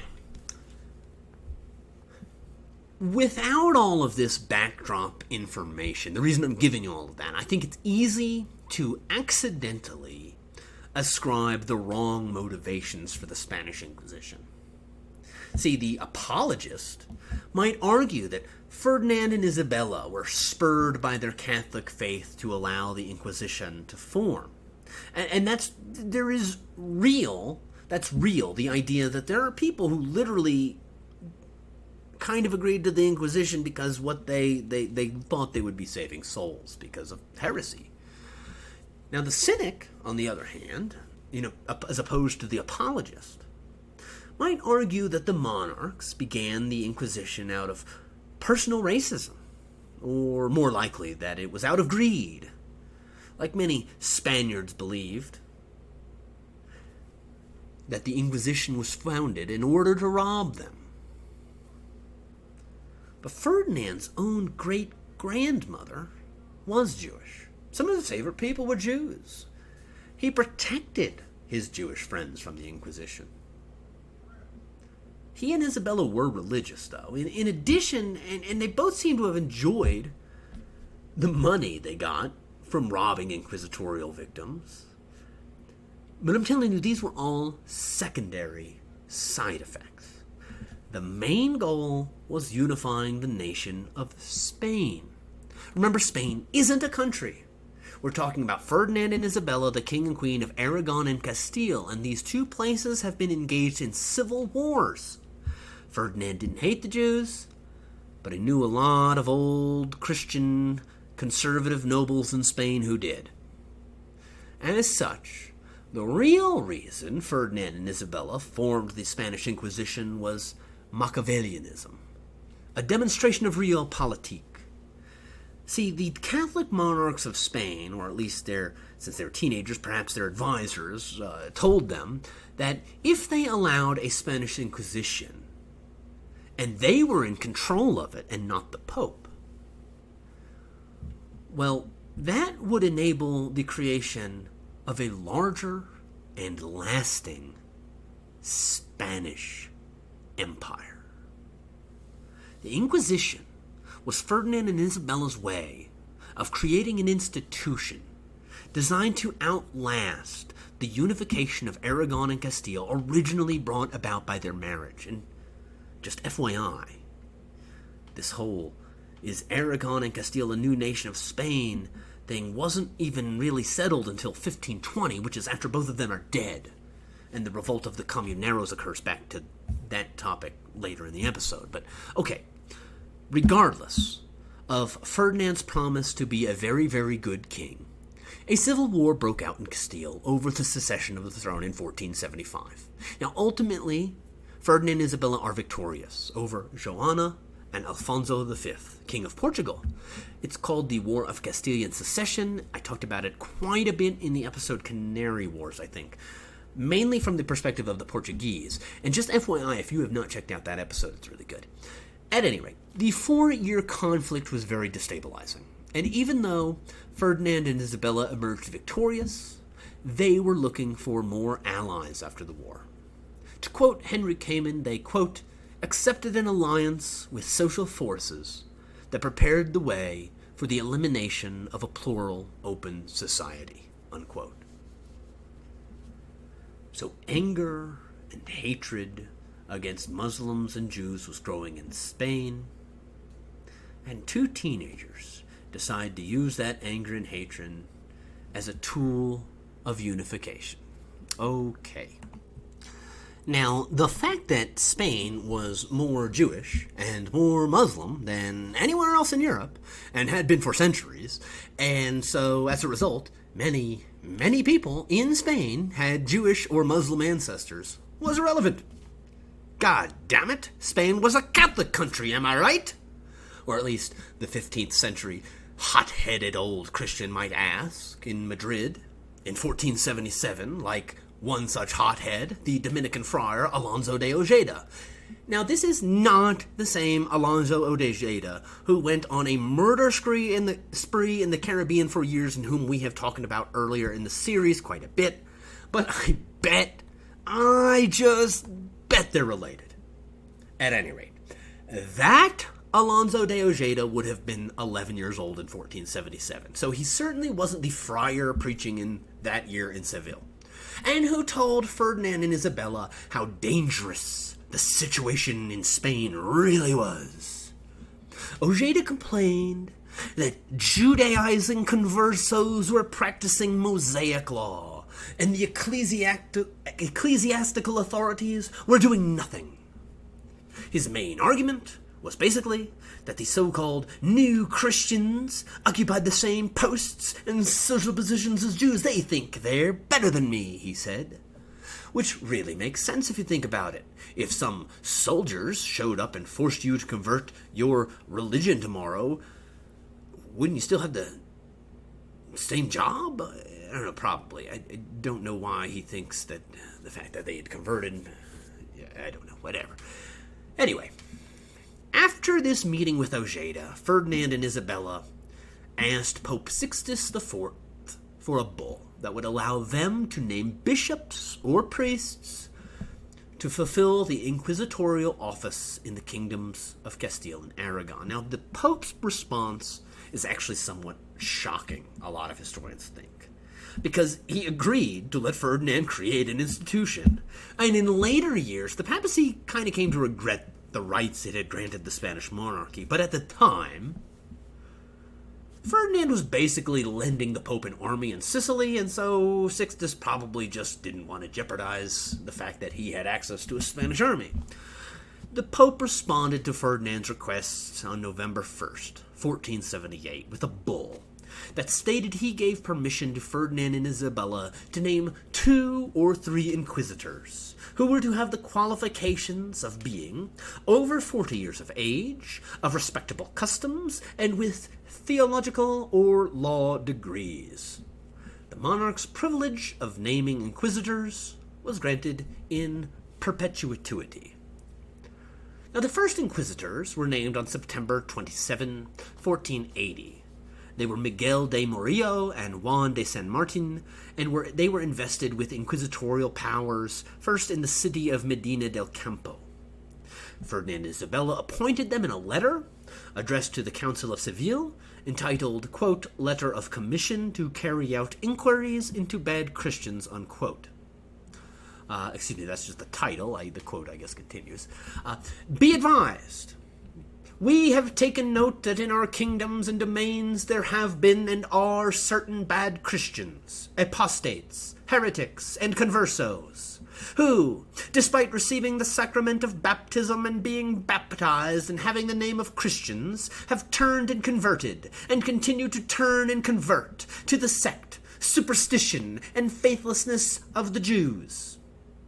Therefore, we command you that, whenever you are requested by those inquisitors, you shall place your men and relatives at their disposal, and you shall let them have your jails in which to keep their prisoners, and should they wish to have a separate jail, you shall agree to that, and you shall give them chains and stocks and all other equipment that may be necessary for the keeping of said prisoners.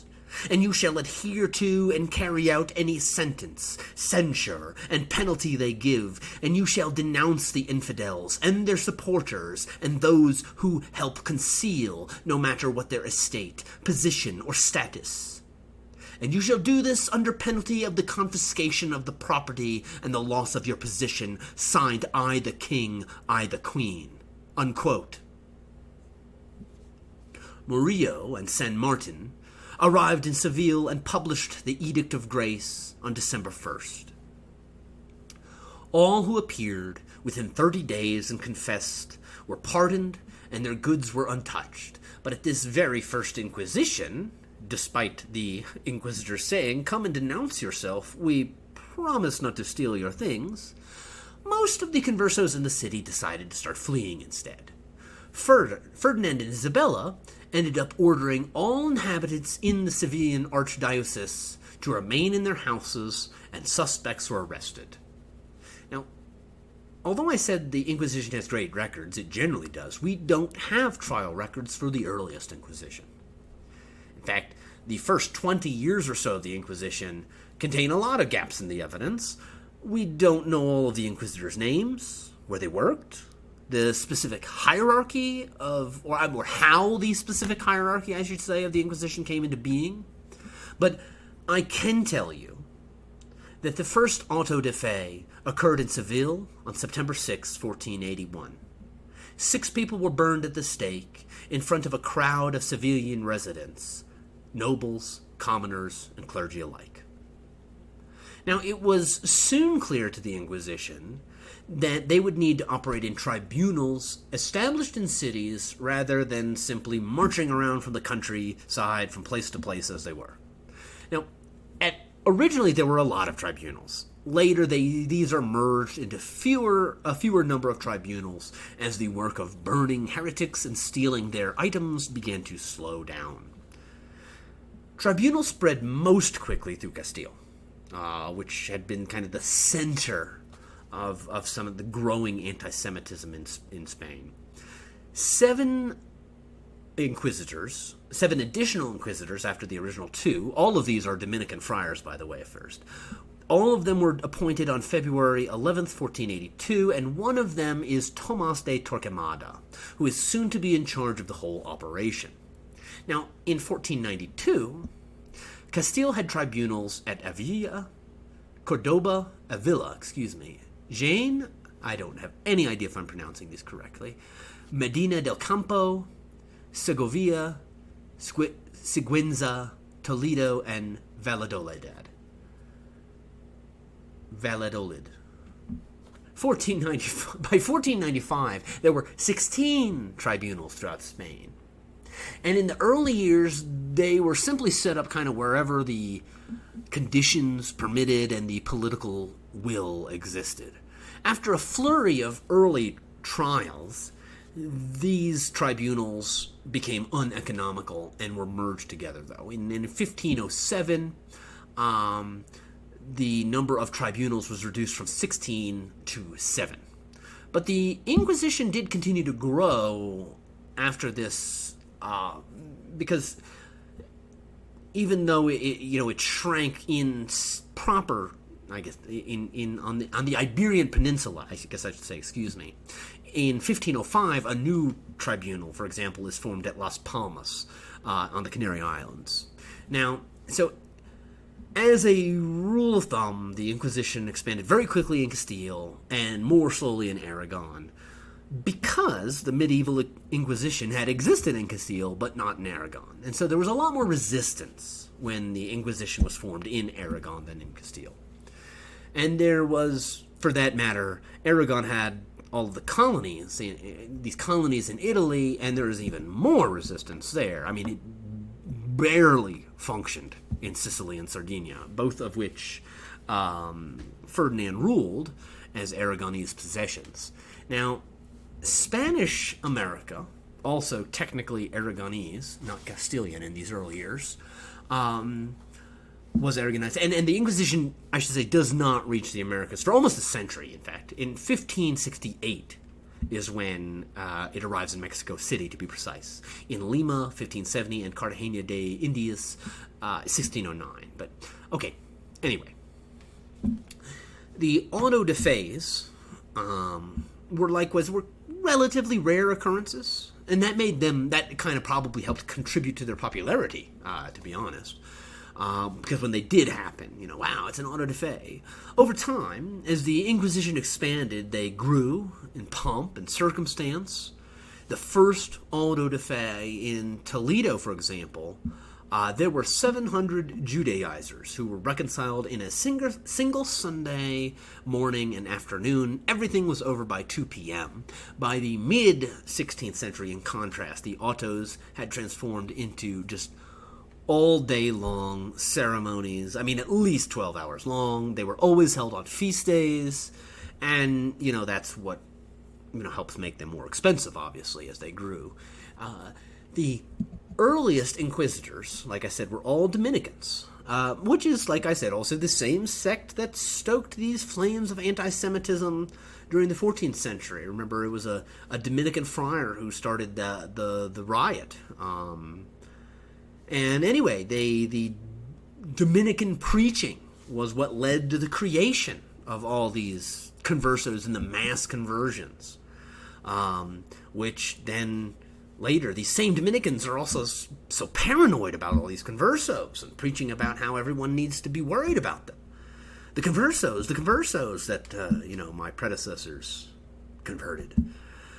As the Inquisition became entrenched in Spain, the institution, though, was eventually dominated by trained canon lawyers. Like, each team of inquisitors consisted of 2, and the 2 inquisitors might be a theologian and a canon law jurist, or 2 canon law jurists.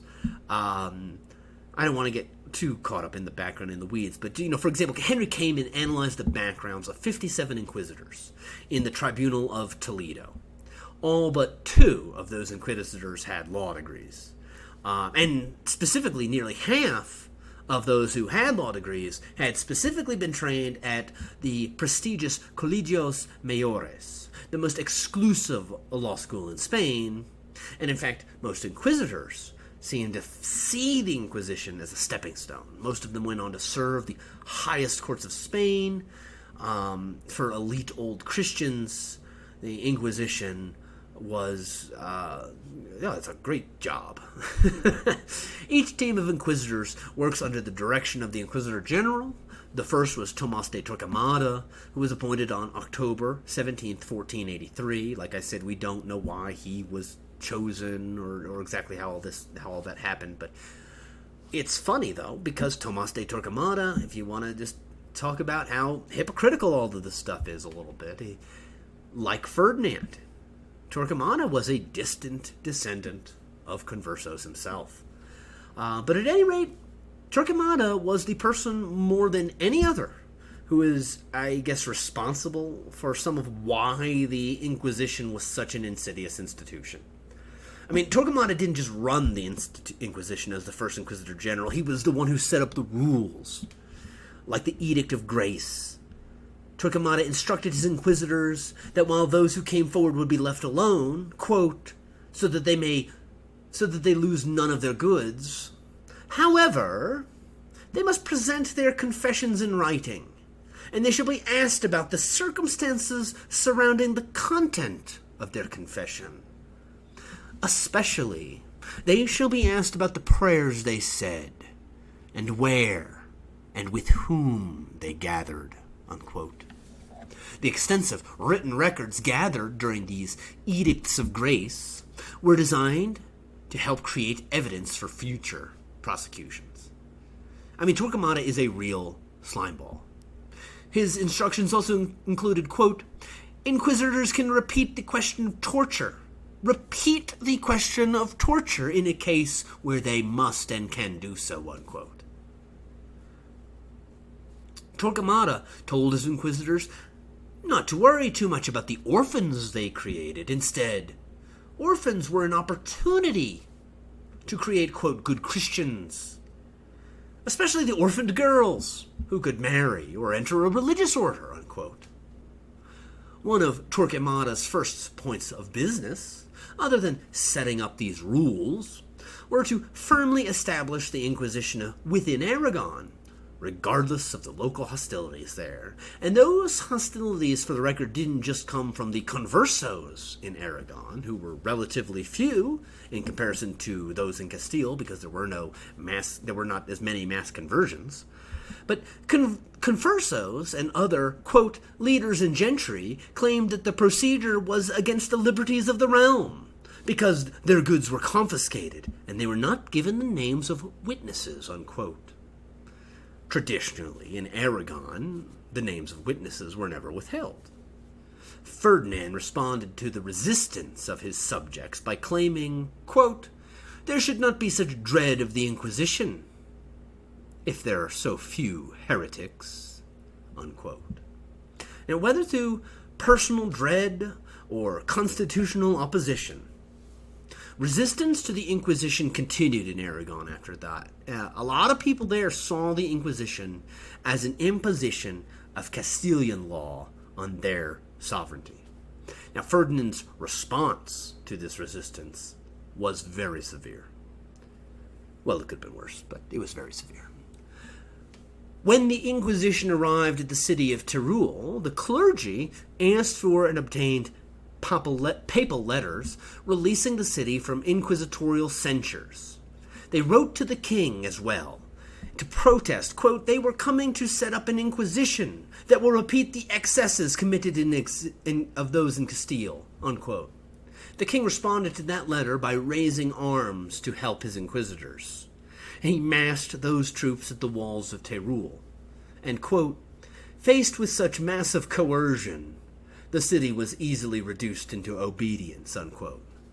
Ferdinand then stated of the incident that no cause nor interest, however great, will make us suspend the Inquisition.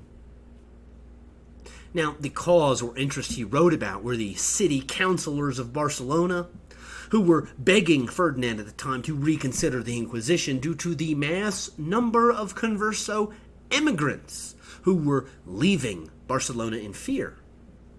As a result, they argued, quote, "foreign realms are growing rich and glorious through the depopulation of the country. The few remaining merchants have ceased to trade," unquote. In May of 1486, they again warned him that the city would be soon, quote, "totally depopulated and ruined if the Inquisition were introduced." But all of this protest was in vain.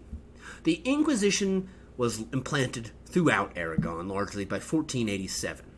Now, the victims were fewer here, in part due to that emigration, I'm sure, and in part because there were just simply fewer conversos in Aragon. Now, at any rate, Aragon was comprised basically of two joined kingdoms, Valencia and Catalonia. By the time the Inquisition was established in 1488 in Catalonia, for example, there were only 7 people burnt in Catalonia that year. And in the next year, only 3. But there was never any doubt who the Inquisition was directed against. In Catalonia, though few people were executed. And in fact, from 1488 to 1505, just under 1,200 people, 1,199 people were tried by the Spanish Inquisition in Catalonia during those years. All but 8 of them were tried for the crime of being conversos, essentially. Many were tried in absence since they had fled. Okay, well, in Valencia, the resistance to the Inquisition was so great that the Inquisitor of Saragossa, a certain Pedro de Arbues, was assassinated while kneeling in prayer at the chapel. While he was doing that, 8 assassins crept behind him, and while he was praying, they stabbed him in the back. One of them did, with a stroke that went through his neck, reportedly. Then he was stabbed several more times, and the perpetrators fled. Arbues died 24 hours later. Now, before that assassination, incidentally, a lot of the old Christian nobility in Saragossa was against the Inquisition. They didn't want anyone to mess with the taxes and rents they collected from their converso subjects, was their basic reasoning. The mood of the city, though, changed after that. The Constitution was suspended. Mobs roamed the street for justice. Pedro de Arbues was canonized as a saint because miracles were reportedly performed with his blood, and in this atmosphere, the Inquisition quickly took hold. When they found one of Arbues' murderers, they cut off his, not the Inquisition. When city officials found one of Arbues' murderers, his hands were cut off, nailed up to the town square, and afterwards he was dragged to the marketplace, beheaded and quartered, and the pieces of his body were suspended, hanging above various streets in the city. Another assassin was captured. He committed suicide in his cell the day before he was scheduled to be trialed. He broke a glass lamp and swallowed the fragments. He suffered the same punishment as his comrade, albeit he was dead already when he was quartered. Now, with that said, though, there isn't a lot of evidence about exactly how this assassination plot went down, who was behind it, why. Historians are pretty sure that the cost was 600 florins, since the end result of the assassination amounted to, quote, an act of mass suicide that annihilated all opposition to the Inquisition for the next 100 years, unquote. I think it's fair to wonder if conversos were even behind it at all. Maybe they were.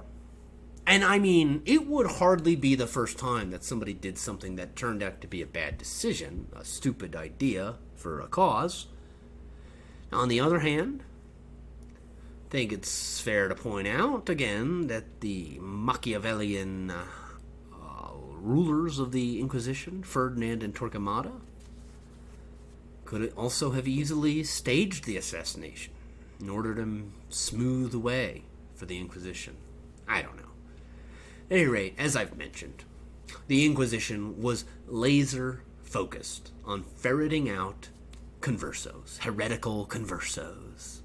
See, conversos might prove themselves heretics by, say, not eating pork, or by not working on the Sabbath.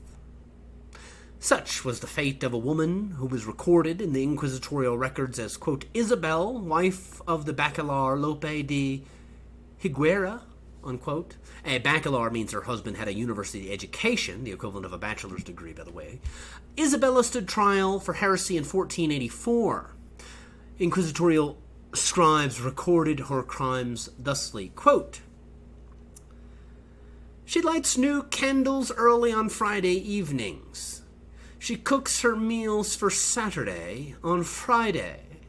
She does not do any sort of work on Saturday, but instead put clean undergarments and clothing and shaves and dresses up on those days. On those Saturdays, she would withdraw to pray, sometimes alone, and sometimes with other women. And when she had to swear an oath, she said Hebrew words. She did everything in the style of a Jewish woman, and as the Jews do. Because of these things, Rodriguez del Barco, the local inquisitor, asked that she be declared a heretic and condemned as such, unquote. Isabel was then presented with a summons to appear before the Inquisition and defend herself for these crimes. Well, Isabel promptly fled. When she did not appear within the time limit of 30 days, she was found guilty by default and, quote, incurred a sentence of greater excommunication and all the other spiritual and temporal punishments contained in the laws against heretics, as well as the loss and confiscation of her goods, unquote. In addition, she was relaxed to the virtuous royal magistrate. Isabel was burned in effigy, she had fled, and instructions were given to any other judges of other cities, villages, and places within the kingdoms of Spain and outside of them, that whenever the aforesaid Isabel might be found, quote, they may do with her what they can and should do by law, unquote. Marina Gonzalez was a woman who was not as lucky as Isabel to apparently escape. Marina confessed during an Edict of Grace in 1484, and those confessions were preserved in the inquisitorial record. She was not punished on that occasion, but 10 years later, in 1494, Marina was tried again for heresy by the Inquisition. Since records existed of her confession from the decade prior, she was arrested for being an apostate heretic in January. Then the inquisitor in charge, Diego Martinez Ortega, he was in charge of the accusation that Marina had returned to the heresy she had once been convicted of, quote, in his words, like a dog to its vomit, unquote. Ortega accused Marina of resting on Saturdays, saying, quote, she ritually purged the meat she had to eat in order to observe Jewish ceremony. Likewise, she did not eat pork. What proves her heresy even more is that she had no picture or figure of any male or female saint in her house, nor the sign of the cross, unquote. The trial of Marina went on for months, and on June 9th, 6 months after being arrested, the inquisitorial records state that Marina Gonzalez began to starve herself in an attempt to kill herself. I would guess out of depression, who knows. The fact that she stopped eating was added to the evidence of crimes proving her as a heretic. The Inquisition argued Marina, quote, tried to kill herself in prison to avoid confessing her errors, unquote. On June 30th, 1494, Marina was convicted at an auto de fe of being a relapsed heretic and apostate. Quote, she's incurred a sentence of major excommunication and the confiscation and loss of all her possessions. We must relax her to justice and to the secular arm. The Inquisition often targeted converso women. Maria Gonzalez, completely unrelated to Marina Gonzalez. Maria Gonzalez was another converso who was prosecuted by the Inquisition on multiple occasions. Maria was first arrested in 1511 after she was denounced as a Judaizer. She confessed and made allegations against dozens of other conversos while she was interrogated. She was sentenced to prison in 1512, and she sat there for a year and a half. At that point, in 1513, inquisitorial prosecutors set out to try Maria again, this time for perjury, since lying under oath was an act of heresy. She was sentenced to torture during the second trial because the Inquisition believed, quote, she spoke against people with whom she did not commit crimes, and because of other reasons that move us to ascertain the truth, as we are obligated to do for God and our consciousness, unquote. So, on July 19th, 1513, quote, their reverences went to the torture room and admonished Maria Gonzalez to tell the truth, for it was imperative for their reverences to know the entire truth, and they assured her that if she should receive death, a wound, or the loss of some limb during the torture, it would be her own fault, unquote.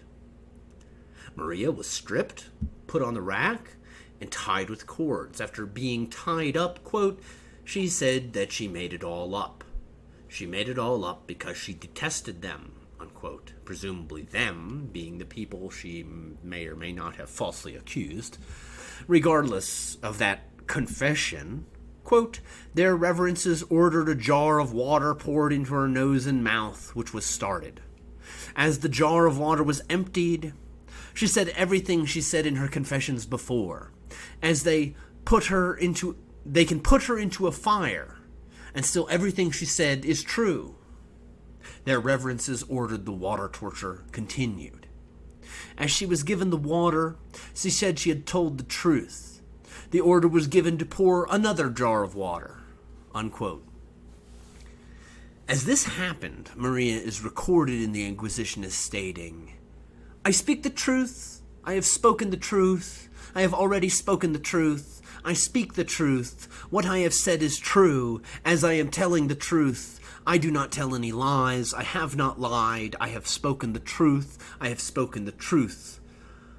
Unquote. Those were the answers to the various times they asked her questions as they poured the first the first 2 jars of water, which they finished pouring them down into her throat.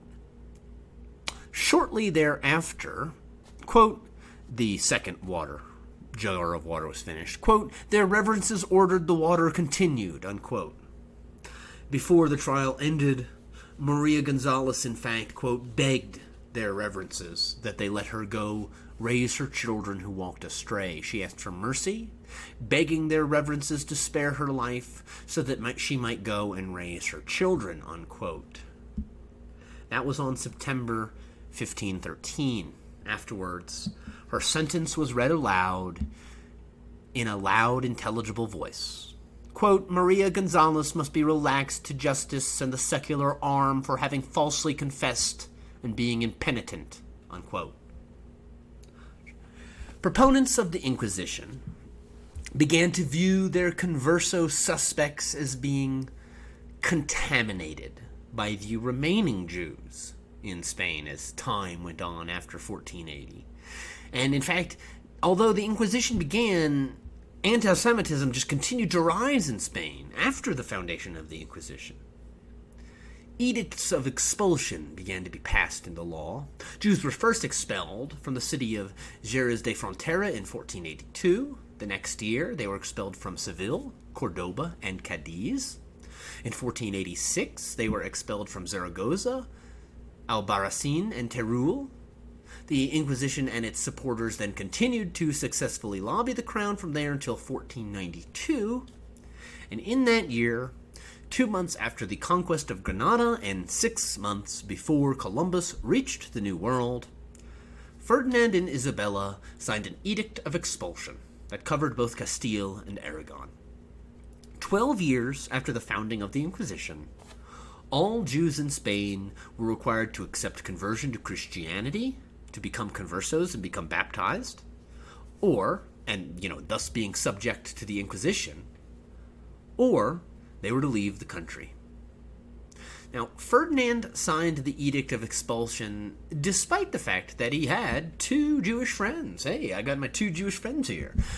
One was Rabbi Isaac Abravanel, the chief treasurer of the royal police force, and the other was Rabbi Abraham Senior, who was the chief royal treasurer. Now, both of these men visited with Ferdinand multiple times. They begged him to reconsider, but their king refused. Instead, he signed the decree of expulsion, which stated that Jews could convert or leave, and if they refused this offer, quote, "then they shall incur the penalty of death, and the confiscation of all their property for the benefit of our chamber and treasury, and they shall incur this penalty by the mere fact, without any trial, sentence, or declaration. Also, anyone in these kingdoms of any estate, condition, or dignity whatsoever daring to receive, take in, shelter, or defend any Jew or Jewess, either publicly or secretly in their houses or in other places, also incurs the penalty of the loss of all their property, vassals, castles, and other inheritances," unquote. Jews had until the end of July to dispose of their goods and property. The edict was signed March 31st. It's almost funny to me that Ferdinand did sometimes protect his friends. I mean, So, he's probably didn't even think he was a racist. For example, on May 30th, 1497, Ferdinand issued a decree that exempted Louis de Santangel, his family, and his future successors from the Inquisition because Santangel was a wealthy converso who was a key figure in providing in providing funding for Columbus and the other Spanish ventures into the Americas that Ferdinand was so fond of. And, so lest you get the impression that Ferdinand was, anything other than a rotten sociopath, though. He signed the decree protecting the Santangel family only after one member of the family had already been burnt at the stake. And, in fact, like I said, a lot of the accused in Aragon were some of the wealthiest names in the nation. The last names Santa Fe, Santangel, Calaveria, and Sanchez were all noble families with converso blood and who repeatedly show up in inquisitorial records. Francisco de Santa Fe, the son of a famous converso and a city councilor, committed suicide by jumping from the tower in which he was imprisoned. His remains were burnt in the auto de fe of December 15th, 1486. Now, these families were actually, all the families I named, were all fervent supporters of Ferdinand, at least before the Inquisition started. Louis Santangel, like I said, he was a big financier. He was personally knighted by Ferdinand's father, King Juan II, for his military prowess. That didn't stop the Inquisition from beheading one of Louis's cousins and having them burnt in the marketplace of Saragossa on August 8th, 1487. Now, Louis Santangel, who loaned money to Columbus, like I said, and made possible the discovery of the New World, was actually sentenced to do penance in July 1491, which was regardless of Ferdinand's Edict of Protection. 15 members in all of the Santangel family were punished by the Inquisition before 1499. Another family, the Sanchezes, were another popular target of the Inquisition. Between 1486 and 1503, 14 members from the Sanchez noble family were punished by the Inquisition. Now, so, regardless of whether or not what I said earlier, that Ferdinand might be, say, behind the assassination of his own inquisitor, I think it's pretty obvious that what he was doing was using the Inquisition for what people today would call realpolitik. Both the installation of the Inquisition and the Edict of Expulsion seemed like they were part of an attempt to gain political control over Castile and Aragon after the chaos of the civil wars, an attempt to create an institution that had the legal ability to fuse Aragon and Castile into one. Now, Ferdinand and Isabella's reasoning with the Edict of Expulsion didn't really work out, though, how they planned. The monarchs thought that the Edict of Expulsion would just result in almost every Jew in Spain converting to Christianity. But the reality is that the edict there was a mass conversions, but there was also mass emigration. Ferdinand himself admitted that the edict hurt his finances. Upwards of half of the Jews in Spain are thought to have converted to Christianity. The rest left. Of course, the results of the expulsion was devastating not just to Ferdinand's pocketbook, but to all of the Spanish economy. And, well, beyond that, it was especially devastating to the people who chose to leave. One anonymous observer wrote an account of the expulsion 3 years later in Hebrew. I have a translated copy of the letter, thanks to John Cowens, who is the editor of Early Modern Spain, A Documentary History, and I think the translator of that document, I'm not sure. Regardless. Now, according to the author of the account, between 50,000 and 53,000 families were exiled as a result of the edict. Perhaps 120,000 of those people of these exiled Jews went to Portugal, by about a quarter of the total population of exiles. Each paid, quote, the fourth part of all the merchandise they had carried thither to the King of Portugal for the right to settle in his nation. King Manuel, though, proved himself to be as villainous as Ferdinand. The king acted much worse toward them than the King of Spain, and after 6 months he banished 700 children to a remote island to settle it, and all of them died. Some say they were double that many, unquote. That island is Sao Tome off the coast of Africa. Manuel desired to marry Ferdinand and Isabella's daughter, and so to gain currency with the Spanish monarchs, he took the additional step in 1497 of ordering his own expulsion of the Jews from Portugal. Now, this actually didn't end up happening, both the expulsion and the considered marriage, but a lot of people were forcibly converted, and thousands of children were forcibly taken from their parents. Excuse me, I had to sneeze there. 2 years later, Manuel changed tacks again when he realized all of his stuff was bad. Everything he was doing was backfiring, right? This expulsion and all of this nonsense.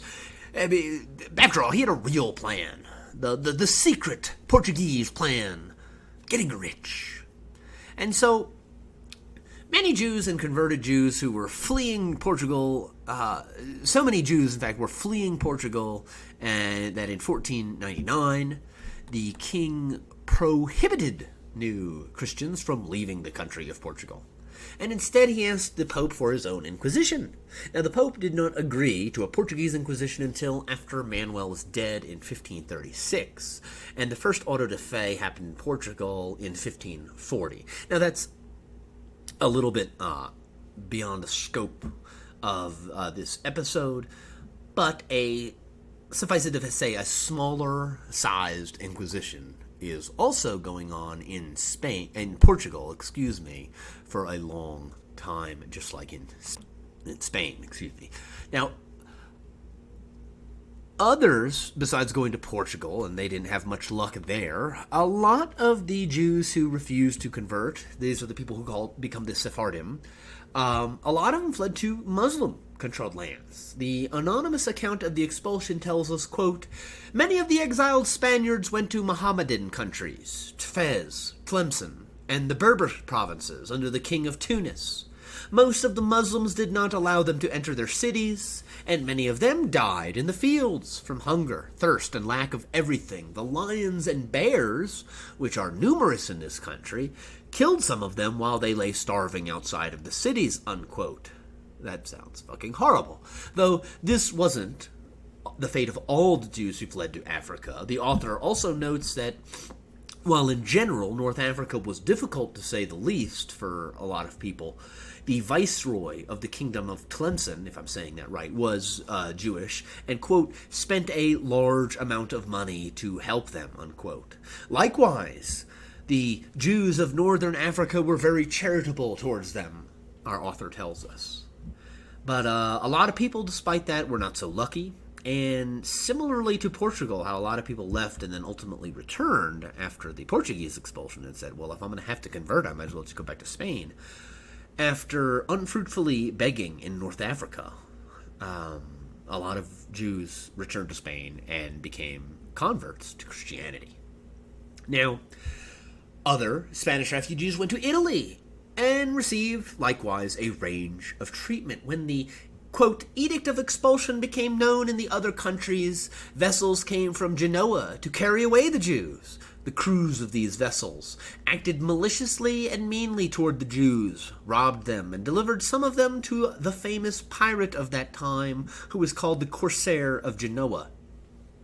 To those who escaped and arrived at Genoa, the people of the city showed themselves mercilessly, and oppressed and robbed them, and the cruelty of their wicked hearts went so far that they took the infants from their mothers' breasts. Those who went to Naples got a different experience. The king of this country was friendly to the Jews, received them all, and was merciful toward them, and he helped them with money. Now, despite this kindness, though, plague and famine then also broke out in Italy, including Naples, very suddenly. Quote, "A very many of them died, so that the living wearied of burying the dead," unquote. Quite a few went to the Ottoman Empire. Quote, some of these were thrown into the sea and drowned, but those who arrived there, the king of Turkey received kindly as they were artisans. He lent them money to settle many of them on an island and gave them fields and estates, unquote. Now, only about half, like I said, of the Jewish population of Spain departed. The rest were converted and thus subject to the Inquisition. As the institution spread through Spain in the late 15th century, thousands of conversos came forward to admit their offenses to the Inquisition to be reconciled. When the Inquisition reached Seville, the prisons overflowed with conversos waiting to be interrogated as part of their voluntary confessions. And Mallorca, the first auto de fe, included a 300-person procession of repentant conversos wearing sanbenitos. An additional response one might have to the Inquisition, besides leaving Spain or converting, was to flee within the nation, never leaving, but to attempt to wander from province to province. And some conversos did this, always trying to stay one step of the Inquisition ahead. One converso resident of Cuenca explained why someone might do that. The fear and humiliation that the Inquisition brought, quote, I would rather see all the Muslims of Granada enter this city than the holy office of the Inquisition, which takes away life and honor, unquote. Now, fear of the Inquisition was very real for conversos during this period. Upwards of 3/4, 75% of those who died at the hands of the Inquisition did so during the first 50 years of the existence of the tribunal. From 1481 to 1524, 1,000 heretics were sent to the stake in the city of Seville. In Castile, the incidence of executions, in fact, was almost certainly higher than Aragon, but like I said, we don't have complete records for the early years, so in part, that number is an estimation. It's not an absolute fact. And I should point out that Henry Kamen, who I think is one of the best historians of the Inquisition, he argues that the death toll for all of Spain in tribunals up to the year 1530 was probably only about 2,000 people, which is a lot fewer than most other historians estimated. I'm not an expert enough to say. But whatever the total was, Kamen also says that if there is a lesser, the death toll is only 2,000, that doesn't really lessen the impact of the Inquisition, because the Inquisition was still a reign of terror that had devastating consequences for the Spanish minorities it persecuted. For example, in certain places like Valencia, where there's a lot of conversos, the rate of execution before 1530 might have been as high as 40% of all accused. Well, at any rate. Now, besides the legal reasons that conversos,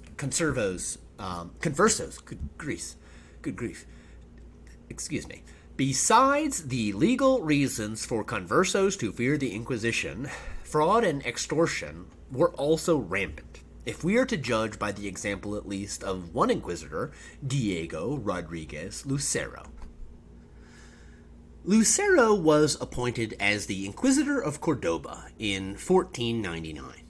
Within a short period of time, he began arresting leading citizens on some pretty trifling and false pretexts, so that he could basically steal their property. This was par for the course, but what made Lucero more bold, you might say, than other inquisitors, it seems, was that his greed was so great that he even began arresting old Christian families and accusing them of being conversos. Later witnesses testified that Lucero even sometimes forced conversos to teach Jewish prayers to his old Christian prisoners, so that afterwards he could accuse those old Christians of Judaizing. In 1500, Lucero relaxed 130 people to the secular arm, and they were to be executed. 1504, he burnt another 120 people in one auto de fe. 1505, in May, 27 more people were burnt. Reportedly, some of those who were burnt in May of 1505 were executed to prevent them from complaining to the new King Philip about Lucero.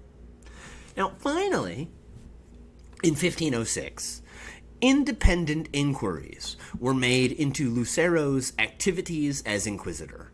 Now, since the Inquisitor General had basically been ignoring the petitions against Lucero. Now, that investigation discovered that Lucero was found to have 400 prisoners in his cells, and finally, as a result of that, Lucero was stopped by King Philip. As a result of the independent investigation, which was just in time to suspend the Inquisitor's planned mass execution of 160 more prisoners at the next auto de fe. Now, just so you know, Lucero was not found guilty of any crimes himself as a result of this investigation. In fact, he wasn't even fired. He went ahead and continued prosecuting people in order to steal from them. He was merely stopped from executing the 160 prisoners that he was going to execute that time. His career continued, and he started to focus his attention on the 80-year-old Archbishop of Granada, a Geronimite monk named Hernando de Talavera, who lived in a palace, and Lucero thought, hey, I would really like to have that palace. So Lucero accused Talavera of having a synagogue in his palace. Lucero arrested the archbishop and his household, which included his sister, 2 nieces and their daughters, and the servants. Both the servants that were arrested were both tortured until they, surprise, surprise, they were tortured. Eventually, they denounced Talavera. Now, eventually the papacy intervened. This was an archbishop after all. And he was acquitted in April of 1507. But by that point, just a month later, Talavera died of a fever. He got sick the day after walking barefoot in penitence through Granada in the auto de fe. It wasn't until June 1507 when the new Inquisitor General, Francisco Jimenez Cisneros, took over. That's not until then was Lucero eventually removed from power. He was in fact arrested in 1508 finally, and his victims in prison in Cordoba still there were released. But after that arrest, he received no further punishments for his crimes. Diego Rodriguez Lucero then retired to Seville and died peacefully. Both the Crown and the Inquisition made a tidy profit conducting these inquisitorial trials. And since making money was part of the motivation for the Inquisition, a lot of people were prosecuted on very flimsy evidence, not just by Lucero. Sancho de Ciudad was a leading citizen of the city of Ciudad Real, and he was accused of practicing Judaism based on the hearsay of a neighbor. That neighbor testified they remembered Mr. Sancho de Ciudad practicing Judaism 30 years ago. Juan de Chinchilla was a tailor in Ciudad Real who admitted to Jewish practices in 1483 after the Edict of Grace expired. That was a mistake.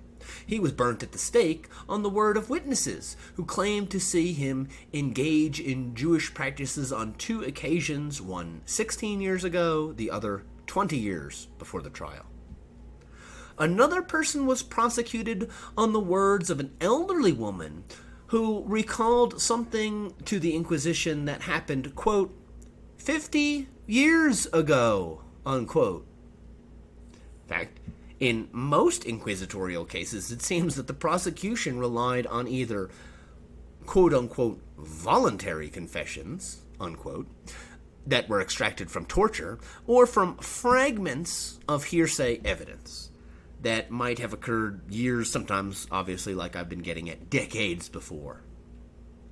Now, Maria Gonzalez, who was brought before inquisitors at Ciudad Real in 1511, the only evidence against her had been her own confession during an Edict of Grace in 1483.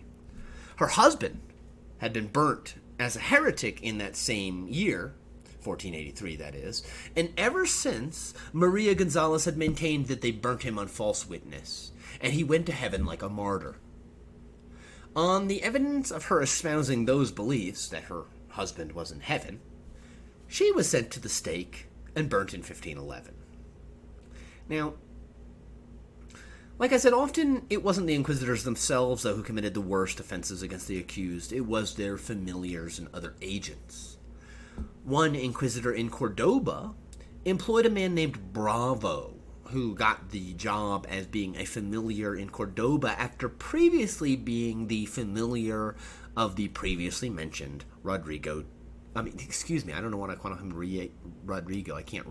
Diego Rodriguez Lucero. Now, in Cordoba, Bravo threw so many wealthy prisoners in jail that it's pretty clear that he purposefully targeted those people with property so that he could steal from them. And that's almost definitely something he learned from Lucero. The relatives of his prisoners petitioned the crown that Bravo, quote, carried out many irregularities in the procedure of imprisonment and trial, and maltreated not only said prisoners, but their wives and children and property, unquote. But Bravo never appears to have been investigated, despite pleas for justice. His career as a professional thief likely went unchecked. Now, the general lack of oversight that it was just surrounding the Inquisition also helped out the career of a certain Diego de Algeciras, if I think I pronounced that correctly. Algeciras was basically a professional witness who, quote, for a reasonable pittance, was ready to perjure himself, unquote. Sounds nice. Thanks to Algeciras' assistance, the Inquisition at the city of Jean was able to put almost every single one of the wealthiest conversos of the city in jail. One of those citizens was arrested after her daughter, a 15-year-old girl, was locked in a room, stripped, and whipped with the notary writing all of this down until she agreed to testify against her mother. In Toledo, in 1487, it was reported that the official in charge of receiving confiscated goods for the Inquisition, Juan de Uria, had up to that point, September 26, 1487, defrauded 1.5 million maravedis from the citizens of Toledo. Now, I don't know the exchange rate in today's currency, but 1.5 million maravedis, I'm guessing, was a whole shitload of money.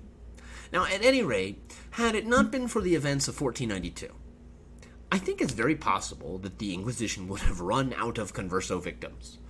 But the expulsion changed all of that, since all the people who remained had to convert, and were now subject to the inquisitorial judgment.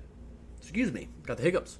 And that number of people, the new conversos after 1492, was tens of thousands, maybe hundreds of thousands of people. I'm not 100% sure, but forcibly converting thousands of Jews certainly is one way to create converts, but not many of these new converts were very good, pious, non-heretical Christians. One Spaniard wrote of the experience, quote, his experience being forcibly converted, quote, if it were not for the debts owed to me, I would not convert. This is real captivity. Another commented, when we were Jews, we were lords. Now we are slaves. I think it's fair to point out that the Inquisition was never fully accepted in Spain. And I don't just mean by these conversos here, who obviously had issues with them being the primary targets of the Inquisition. But there were old Christian opponents as well, who were not convinced the Inquisition was a good idea. San Benitos were especially unpopular. It wasn't just that the condemned had to wear them, but afterwards the San Benitos were nailed to the rafters of the church of the diocese, in which the condemned was a member. Many Spaniards believed this wasn't just distasteful, but It was oppressive, and further, it brought public shame upon the entire community. With that said, it's unquestionable that during the most bloody period of the Inquisition, very few old Christians bothered, quote, to bestir themselves, to raise their voices in protest, unquote, as thousands of their Christian brothers and sisters were executed, driven into financial ruin, or exiled in an unprecedented campaign of violence in Spanish history. Reforms were proposed after Ferdinand died in January 1516. The crown passed to Charles's grandson. It was argued that at the very least the veil of secrecy regarding witnesses ought to be changed. But the Francisco Cisneros, who was the Inquisitor General, was just fine and dandy with how things were going. Cisneros wrote to his new king, quote, "There will never be any need for reform, and it would be sinful to introduce changes." Now, Cisneros dies not long after Charles becomes king, but his successor, Charles chooses Cardinal Adrian of Utrecht, was Charles' old tutor, and he was likewise completely against any form of any kind of reform. Whatever hopes of the opponents of the Inquisition might have had for any changes after Ferdinand's death, it was clear that the monarchy wanted the institution around. Remember, Spain was still a nation in the process of being created. After Isabella died, Ferdinand was theoretically once again, just the king of Aragon, not Aragon and Castile.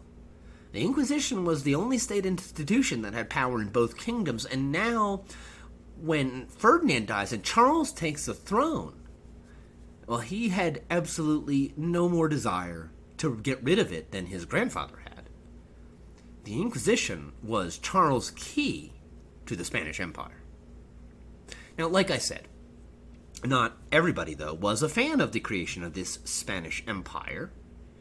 A lot of people wanted to remain Castile and Aragon from 1519 to 1521. In fact, this issue caused the peninsula to be racked by a series of violent events known as the Revolt of the Comuneros. Basically, some of the nobility and many town oligarchies allied together in what is a pretty confusing and complex struggle. They waged war against the crown, they waged war against other Spanish factions, sometimes Comuneros waged war against other groups of Comuneros. I mean, the Comuneros weren't exactly a unified movement. But at any rate, some Comuneros were conversos, and so, yep, you guessed it. By the end of the revolt, the Crown and the Inquisition were blaming conversos for the entire revolt. The Constable of Castile, for instance, claimed that after a battle, he inspected the dead and found, quote, "Many dead were without foreskins," unquote. How'd you like that job? Well, the reality is that the revolt of the Comuneros was not a converso plot really in the slightest. In fact, many conversos actually were fighting on the royalist side. The revolt of the Comuneros was essentially fought over the succession after Ferdinand and Isabella were both dead. Their monarchs, their direct heir, Ferdinand and Isabella, was Juana la Loca, Juana the Mad, who was widely thought of incapable of ruling Spain. In addition, she was a woman, and so the plan that her son, Charles, was going to inherit the throne was the plan. But he wasn't Spanish. Charles was born in what is now Belgium and did not speak Castilian. So you can imagine how popular that was in Castile and Aragon. When Charles arrived in Spain, he, in addition, brought with him an entourage of foreigners who just basically sapped the treasury, enriching themselves. And combined with this, all of this combined with the fact that Charles immediately started getting into fights with the courts basically Spanish Parliament, well, you can see how a widespread rebellion occurred. In 1520, the rebels, known as Comuneros, these are primarily townspeople, but there are also clergy, nobility, commoners included, began to revolt And this wasn't a coordinated movement, but it was widespread in various cities, and the rebels did reflect some common demands. Thanks to John Cowens, the editor and translator of my copy of Early Modern Spain, a documentary history, I can share those demands with you. First was the issue of secession. Quote, after Charles, no women can succeed to the throne, unquote. And in addition, all future kings after Charles must be born in Castile. The Comuneros wanted a say on the royal council as well. They wanted each bishopric in the Kingdom of Spain to nominate 3 men, of whom the king would choose 1. And all of the governors and councillors nominated and chosen would be amongst, quote, lettered men over 40 years of age, unquote. They also wanted the courts, or basically Spanish parliament, to consist of 2 houses.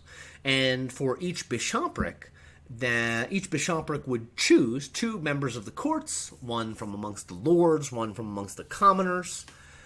Almost like an English-style parliament is what they wanted. The Comuneros wanted the right to bear arms. Quote, everyone shall be allowed to carry the offensive and defensive weapons that they wish to carry, and no law shall prohibit their carrying them, unquote.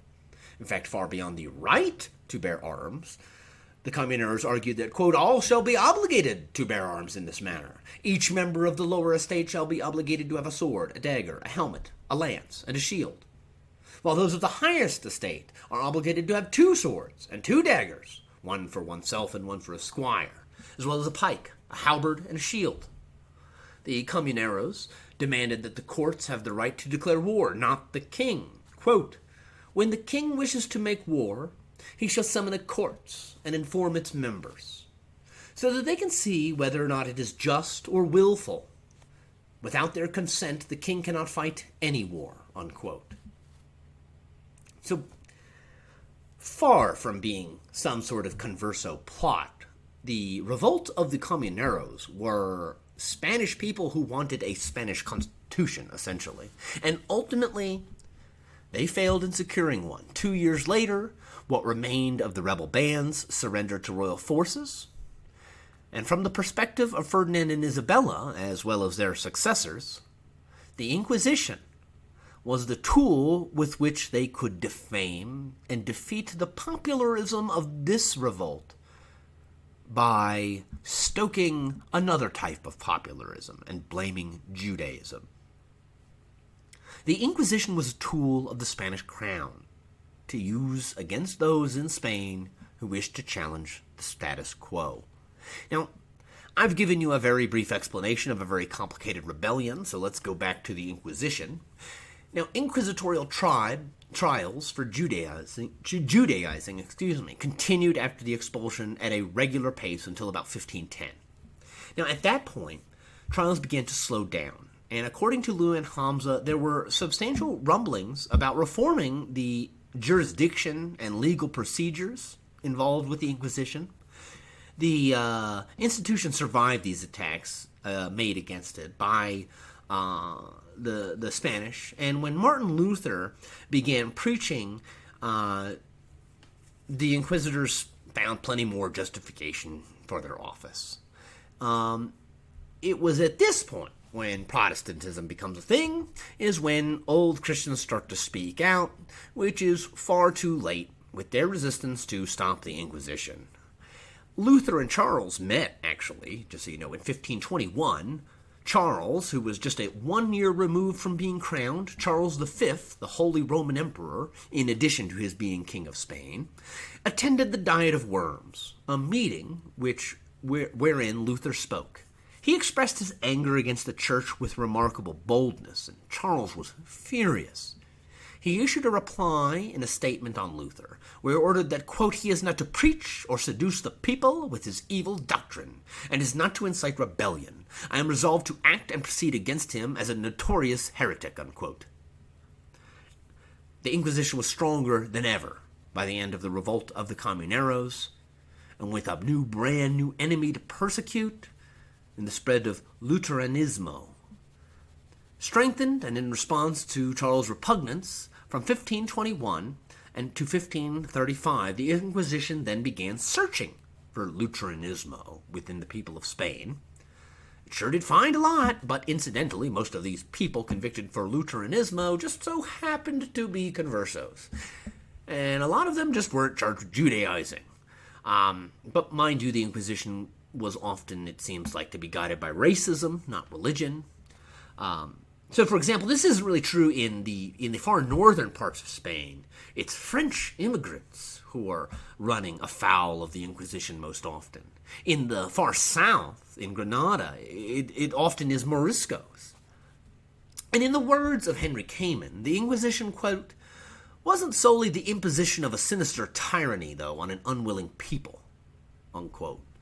I mean, it was fully supported by a large section of the old Christian population, and, quote, controlled by men whose outlook reflected the mentality of the mass of Castilians, unquote. So, now, with that said, like I said, after the 1520 Diet of Words, you might not necessarily be a minority within Spain to run afoul of the Inquisition. The king wasn't the only Spaniard in attendance. The humanist Juan de Vergara recalled that everybody, especially as the Spaniards, went to see Luther, and at the beginning everybody agreed with him. Even those who now write against him confessed that at the beginning they were in favor of him, unquote. Such was the fear that the Inquisition instilled within Spaniards. Juan Luis Vives was a Spanish scholar of the 16th century. He wrote to his friend, the philosopher Desiderius Erasmus, in 1534. Quote, "We live in such difficult times that it is dangerous either to speak or be silent," unquote.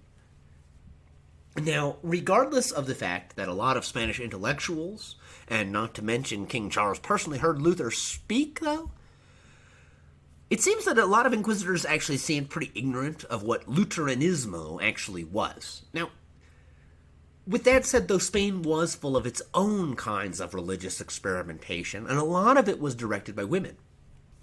And some of the various spiritual healers, preachers, and intellectuals that existed in Spain began to fall under the purview of the Inquisition as potential Lutherans. And one group that received a lot of attention from the Inquisition were called alumbrados, or illuminated ones, is what that means. Now, these are people who rejected priestly intermediaries between God and human beings, and in 1524, several key leaders in the movement were arrested, and incidentally, a lot of alumbrados were also conversos. Henry Kamen says of the growth of the movement, it was as though some conversos were seeking to reject formal Catholicism by interiorizing their religion, unquote. Now, the alumbrados, to be clear, were a Christian sect, and they were not Lutheran, though. But they were similarly, I guess you could say they were Protestant, in that theirs was a Christian protest against the church. Alumbrados come from the verb alumbrar, to illuminate. And this is a system of belief that was endemic to Castile. Now, they rejected external rituals, such as meditating on the Passion, bowing before the Eucharist, praying to saints as intercessors.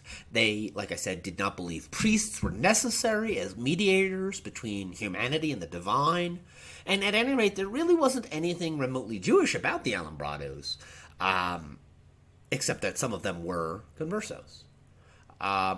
There really wasn't anything Lutheran about them either. Alumbrado beliefs predated Lutheranism. But after inquisitors began searching for Lutheranismo amongst the Spanish population, they decided that Lutheranismo definitely existed in alumbrados, and they started accusing them of Lutheranismo, which is a little ridiculous, but hey, they were conversos, I guess. Many groups of alumbrados were led by women, and these women were called beatas. And a beata is an unmarried woman who, quote, quested for holiness, unquote, and so she is someone who would take a vow of chastity and poverty, but these were not nuns. One such beata was Isabel de la Cruz, who was denounced by the Inquisition in 1519 as alarm about Luther was beginning to spread. The inquiry into Isabel de la Cruz and other alumbrado leaders stretched over years. Isabel was arrested in April 1524, and the Inquisition issued an edict that pronounced Alumbrado beliefs heretical the next year. Francesca Hernandez was another Alumbrada with a group of followers at Valladolid. Hernandez was investigated by the Inquisition in 1519 and then again in 1524, before she was finally arrested by the Inquisition in March 1529. She was tortured until she revealed the names of others who practiced Lutheranismo, and especially until she revealed the printers who printed Alumbrado writing. Now, in total, though, few Alumbrados were killed by the Inquisition, but Alumbrado texts were banned and burned. And a lot of people argue, it has been argued by historians, I should say, that an entire generation of spirituality in Spain was essentially silenced as a result. Excuse me. Now, many of the old Christians targeted by the Inquisition were intellectuals as well over time during this period. And the effects of the Inquisition on Spanish intellectualism, it was kind of stifling over time. In the 15th and 16th centuries, especially in the early 16th century, Spain was full of humanists, philosophers, and writers. And even at the end of the 16th century, you've got Miguel de Cervantes, who writes Don Quixote, amongst other books. It's a classic of Western literature. The Inquisition began censoring books in 1521, and this was pretty intermittent work until 1550, at which point the Inquisition began freaking out and banning books left and right, it seems. In 1551, the first list of censored books that was published in Spain was circulated. Things got even more ramped up in the late 1550s. That's when actual Lutherans were discovered in Seville and Valladolid. More and more lists of banned books continued to be circulated through Spain. By 1583, the list of prohibited literature in the country was 2,315 items.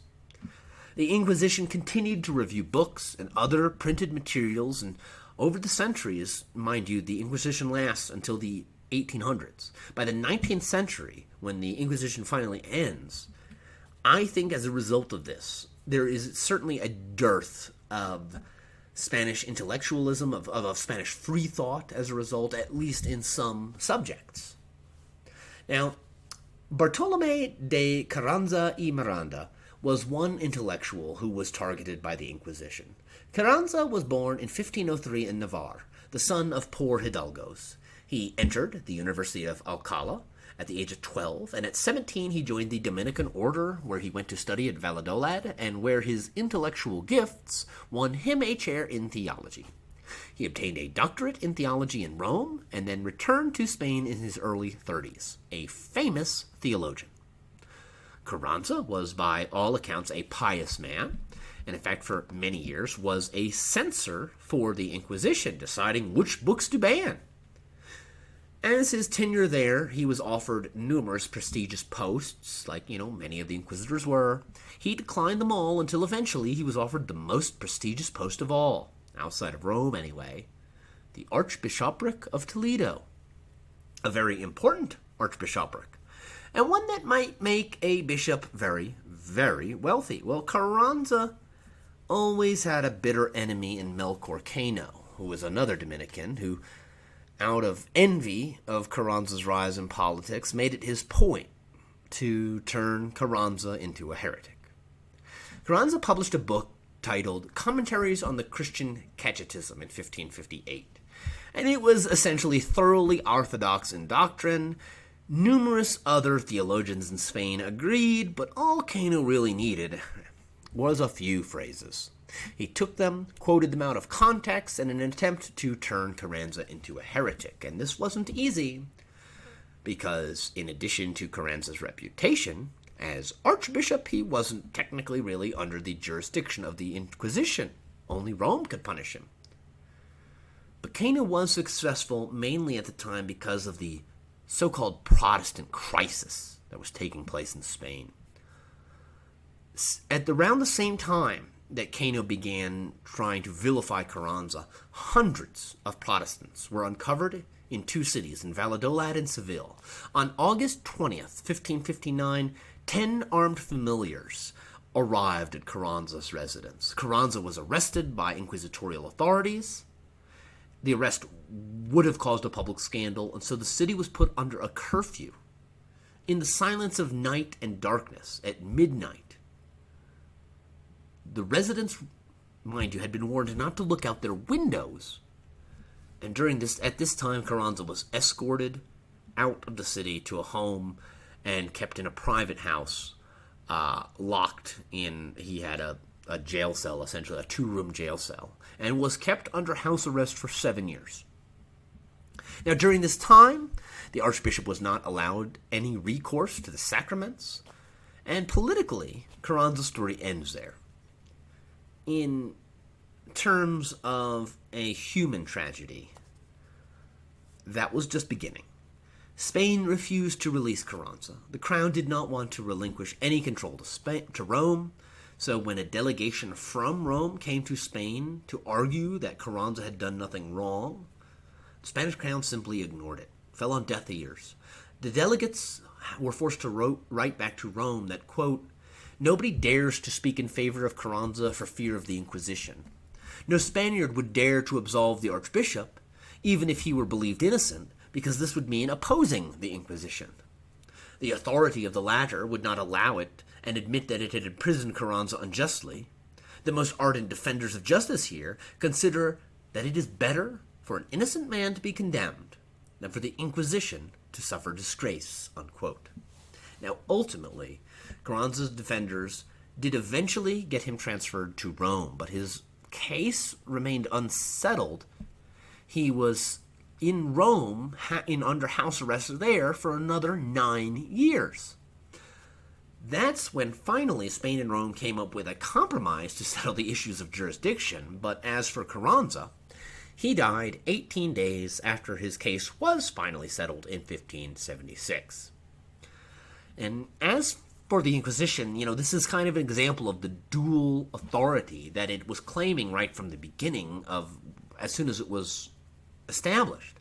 Now, on the one hand, the Inquisition claimed that because it was an ecclesiastical authority, it was exempt from the secular authorities, but because it was a secular authority, it was also exempt from the ecclesiastical authorities in Rome. Basically, inquisitors argued that they resented both Pope and the king, and were thus entitled to precedence over every other authority, archbishops, viceroys, anybody, well, other than the Spanish king. Incidentally, at times, church and city officials in Spain sometimes would refuse to attend autos de fe for that very reason.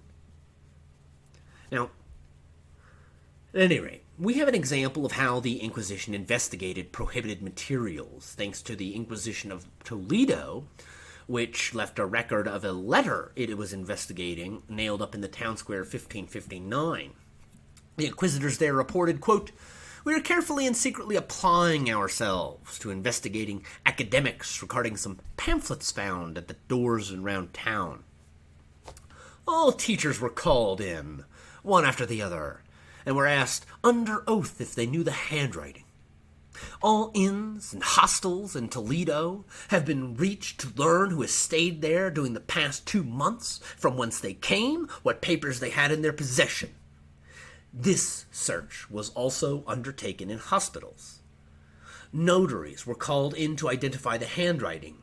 These and other methods are used. No trace has been found, however. It appears that an apostate monk is the author," unquote. Another inquisitorial agent made a similar report about fighting Lutheranismo. He wrote about his investigations in Montpellier, a French town. While undercover in France, that agent discovered, quote, "several Lutherans from France who have close contacts with Spain. I pretended to be a heretic myself, and indicated my intention to take some books, such as the works of John Calvin, to Spain. Since I was afraid of the Inquisition, I did not dare to purchase any there, and they, as believers, desired to help me in this regard. A bookseller and a merchant volunteered to bring the books secretly to Barcelona, to the home of one of their friends who were, as they said, of the faith, unquote.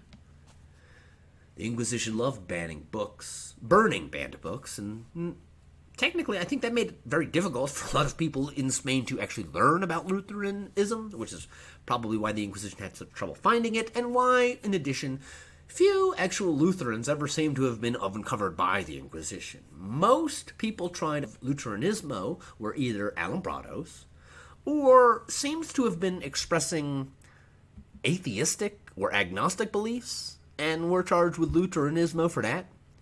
But small groups of Protestants did live in Spain in secret. One was in Seville, like I said, where perhaps several hundred Protestant sympathizers lived in secret until the 1550s, when the Inquisition seized 450 Bibles. Another group of perhaps 100 Protestants existed in Valladolid. Leaders of the Sevillian group were arrested in 1557 for the crime of introducing books from Geneva. After collecting information from these initial arrests, a wave of new arrests took place in 1558, including entire families.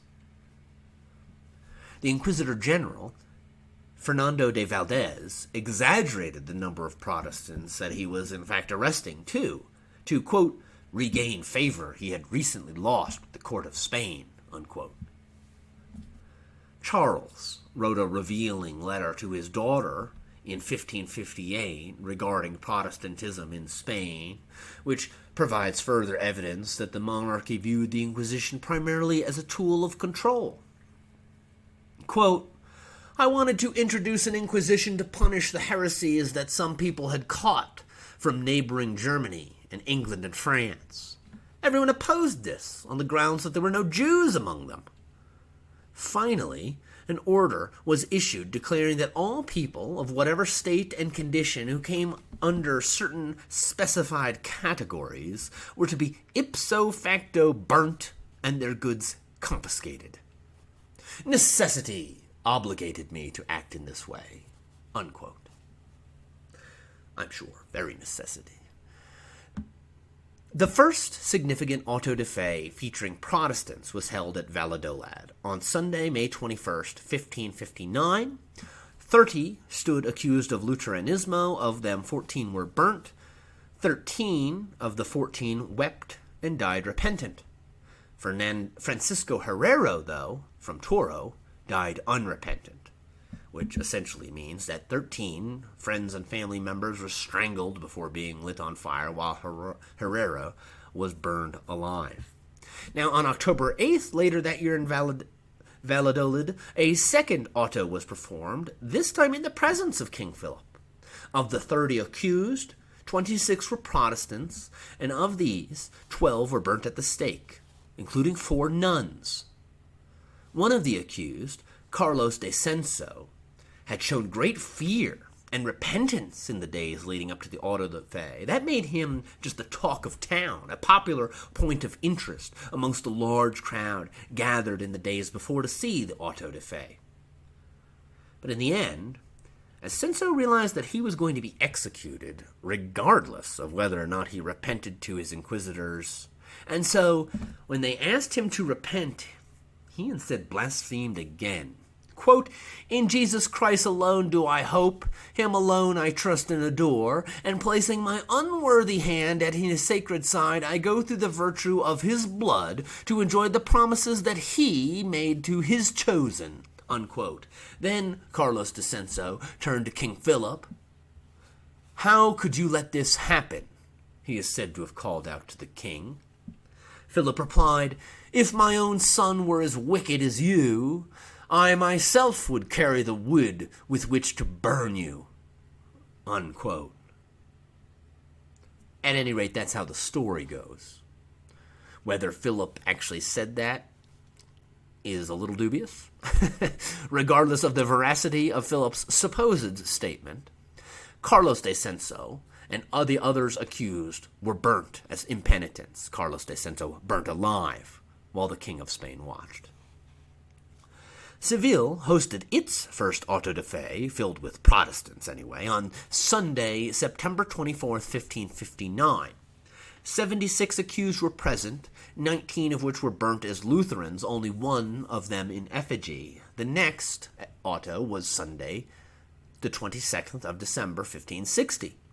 54 accused were condemned, 14 burnt in person, 3 in effigy. In all, 40 of the 54 accused were accused Protestants.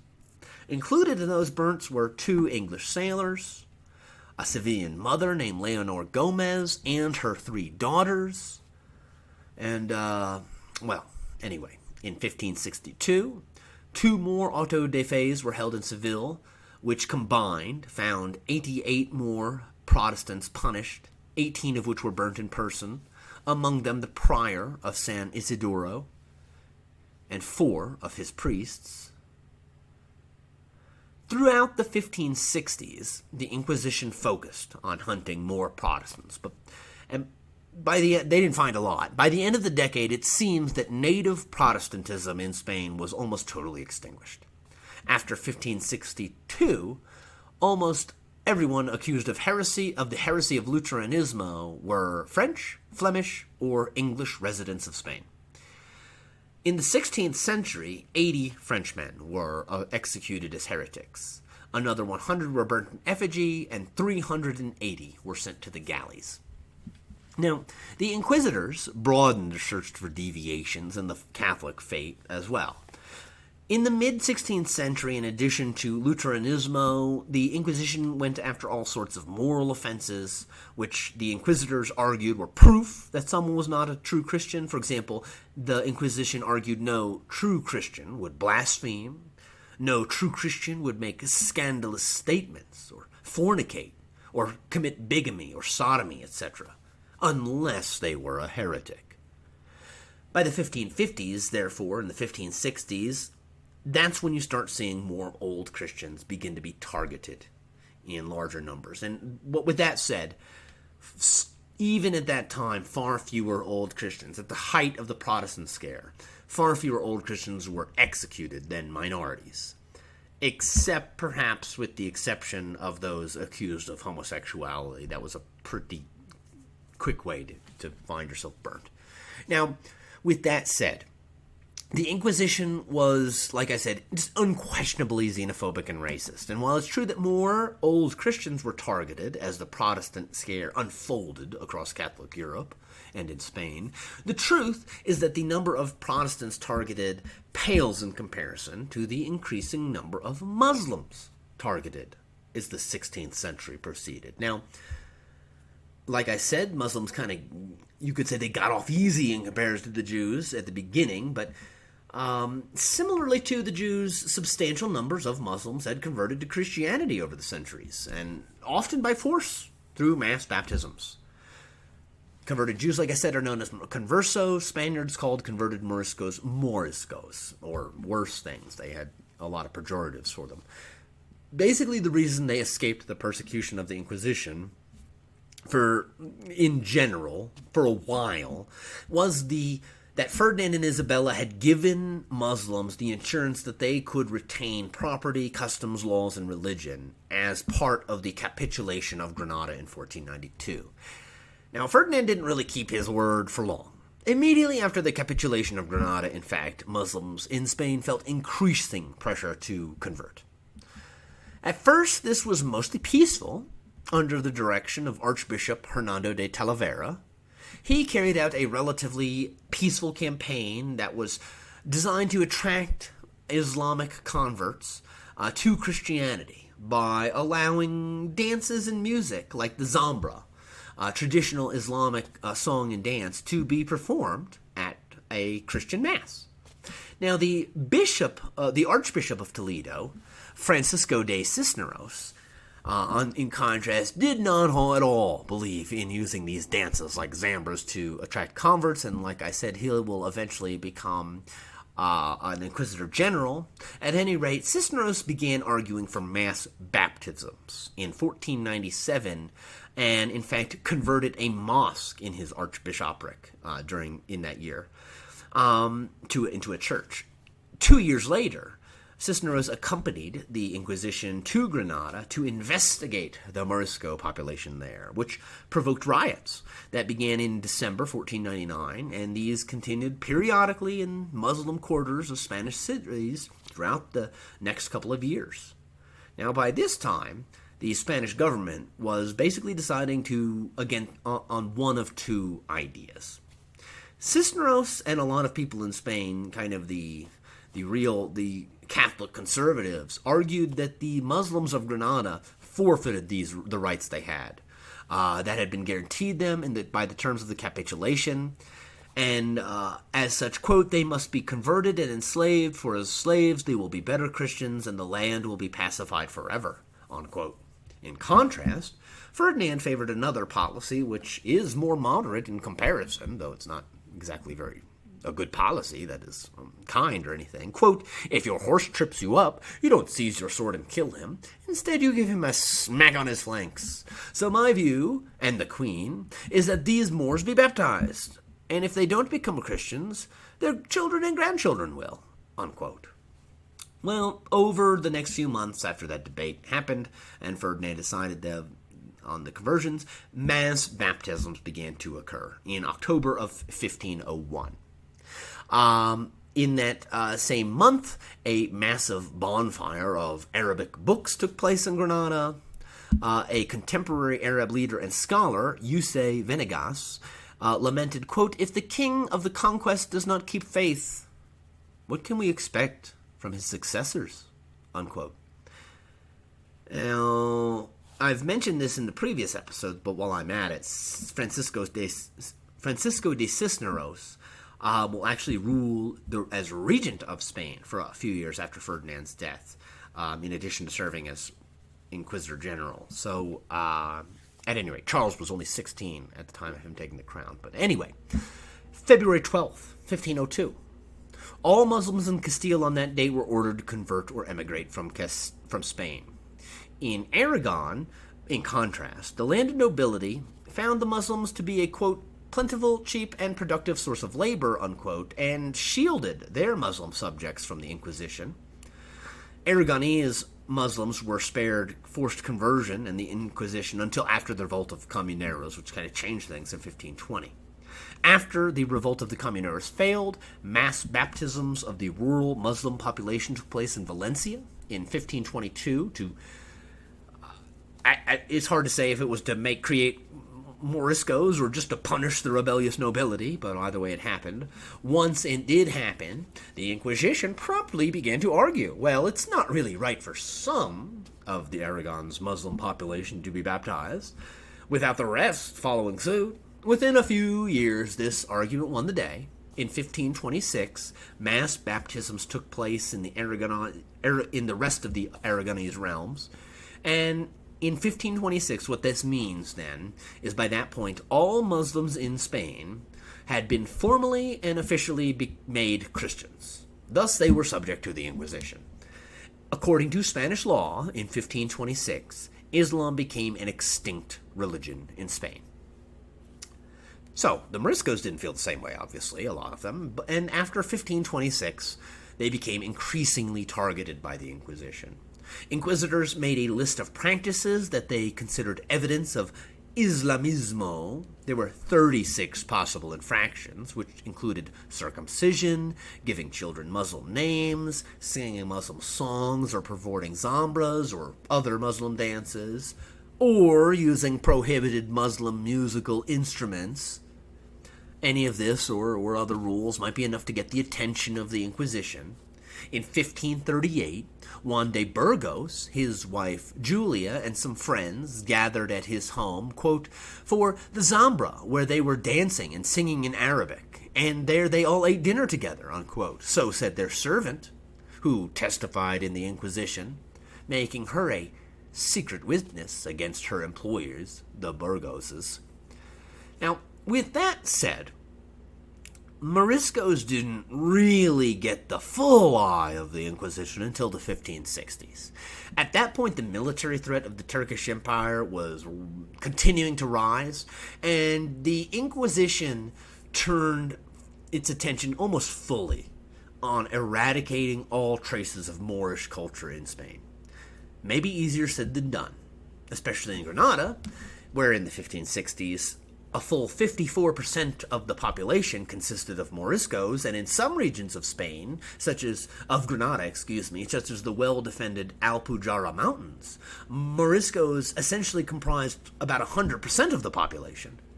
Well, in the 1560s, a series of new laws were passed that required Moriscos to give up things like their language, clothing, and customs. All of these were supposedly granted as rights in the capulation of Granada.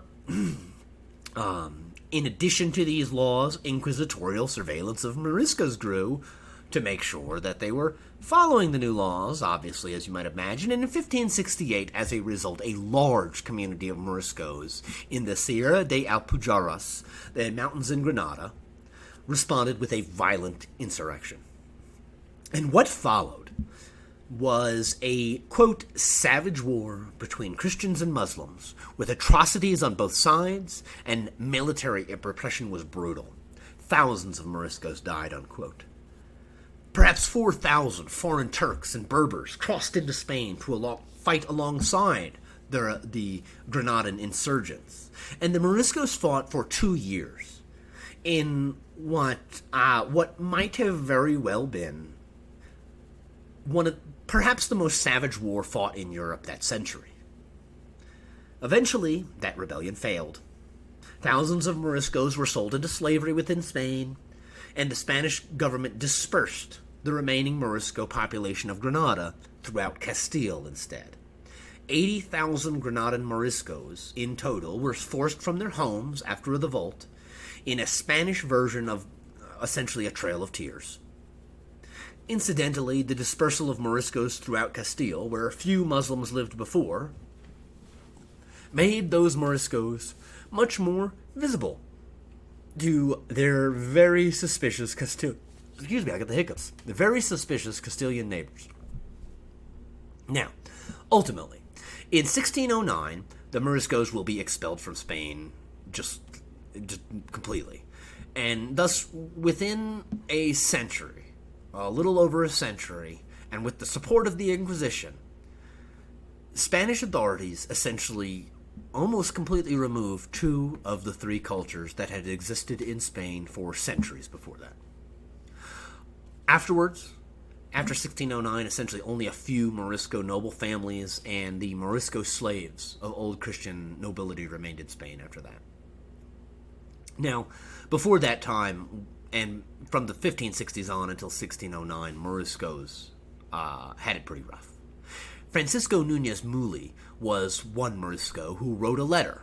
He titled it A Morisco Plea in 1567. He detailed the oppressive new laws that led to the rebellion, and I'd like to paraphrase that letter for you. Quote, "Anyone who looks at the new laws from a distance will think they would be easy to follow, but the difficulties they imply are very great. The clothing our women wear is not even Moorish clothing. It is simply the local clothing, like the clothing of Castile. And in other places, the headdresses, clothing, and shoes serves to distinguish people. Who can deny that the clothing of the Moors and Turks is very different from these people's clothing?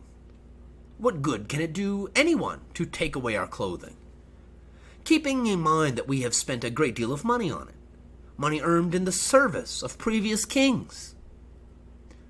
Why would they want to make us lose more than 3 million gold pieces we have tied up in this clothing, wiping out the merchants, traders, jewelers, and others who make their living by making clothing, shoes, and jewelry in the Morisco style? Our weddings and festivals and the pastimes to which we are accustomed do not in any way prevent us from being Christian. I do not even see how these things can be considered Moorish ceremonies. What good does it do to make us keep our doors open? That would allow thieves to rob us, rapists to force themselves on our women, and policemen and scribes the opportunity to destroy our people. Can it really be true that the baths serve a ceremonial purpose? Oh, certainly not. Many people gather at the baths, and most of the bathers are Christians. The old surnames we have serve for people to know each other. And without them, knowledge of persons and lineages will be lost. What good does it have to such memories lost? Then let us speak of the Arabic language, which is the greatest issue of all. How can one take away people's native tongue with which they were born and raised? It would be very difficult, almost impossible for the old people of Spain, of the old people to learn Spanish in the days they still have left, much less in the brief period of 3 years, even if they did nothing but to go to school the whole time. This is clearly a rule that was created to harm us, unquote. Now, like I said, an expulsion of the Moriscos with Spain was ultimately ordered. That will happen on April 4th, 1609. The process took place in stages through 1614, during which time about 300,000 Moriscos were forced to leave Spain. And this was an unmitigated disaster. A plague actually occurred in Spain just prior to the expulsion, and the additional loss of manpower meant that Spanish agriculture and finances were greatly affected. Both land productivity and tax revenue decreased substantially, and in addition, the Inquisition lost business by this move, though the Inquisition didn't really have much to do with the expulsion, other than, I imagine, the vast majority, if not all, of the inquisitors liked the idea. Yeah, we'll get them. But not all clergy were in love with the idea. The Archbishop of Seville, Dom Pedro Vaca de Castro, argued strongly against it. De Castro asked the crown to consider that there were Morisco women who were married to old Christians. And what about the children? Quote, "There is also no danger from the little children. Where must they go? And especially those who have neither father nor mother. Will they not be enslaved and lose their faith in religion? They are not of age to be punished. There are others who lent service to Spain in the last rebellion.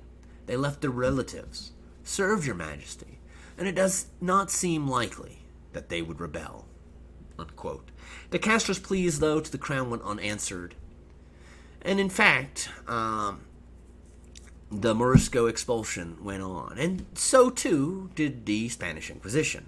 That continued on for another 200 years, ultimately lasting until the 19th century before being finally finished off. And now, regardless of whether or not you've been enjoying this episode so far, and if you haven't been enjoying it, I don't know why you're listening, but thank you anyway.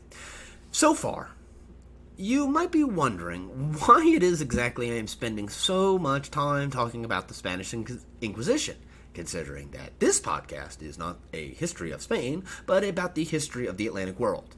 Well, I'm going to get to that very soon, but first, I have a confession to make. Another one. As bad a picture as I have painted of the Spanish Inquisition to you thus far, the Inquisition has a worse reputation than it deserves. I mean, don't get me wrong. It deserves a terrible reputation. But if I may ask one of my most favorite questions, compared to what?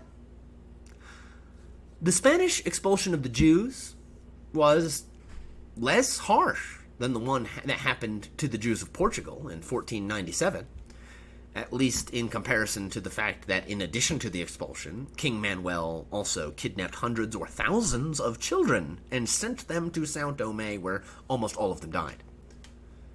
We can also compare the expulsion of the Jews to Spain to pretty much everywhere else in Europe.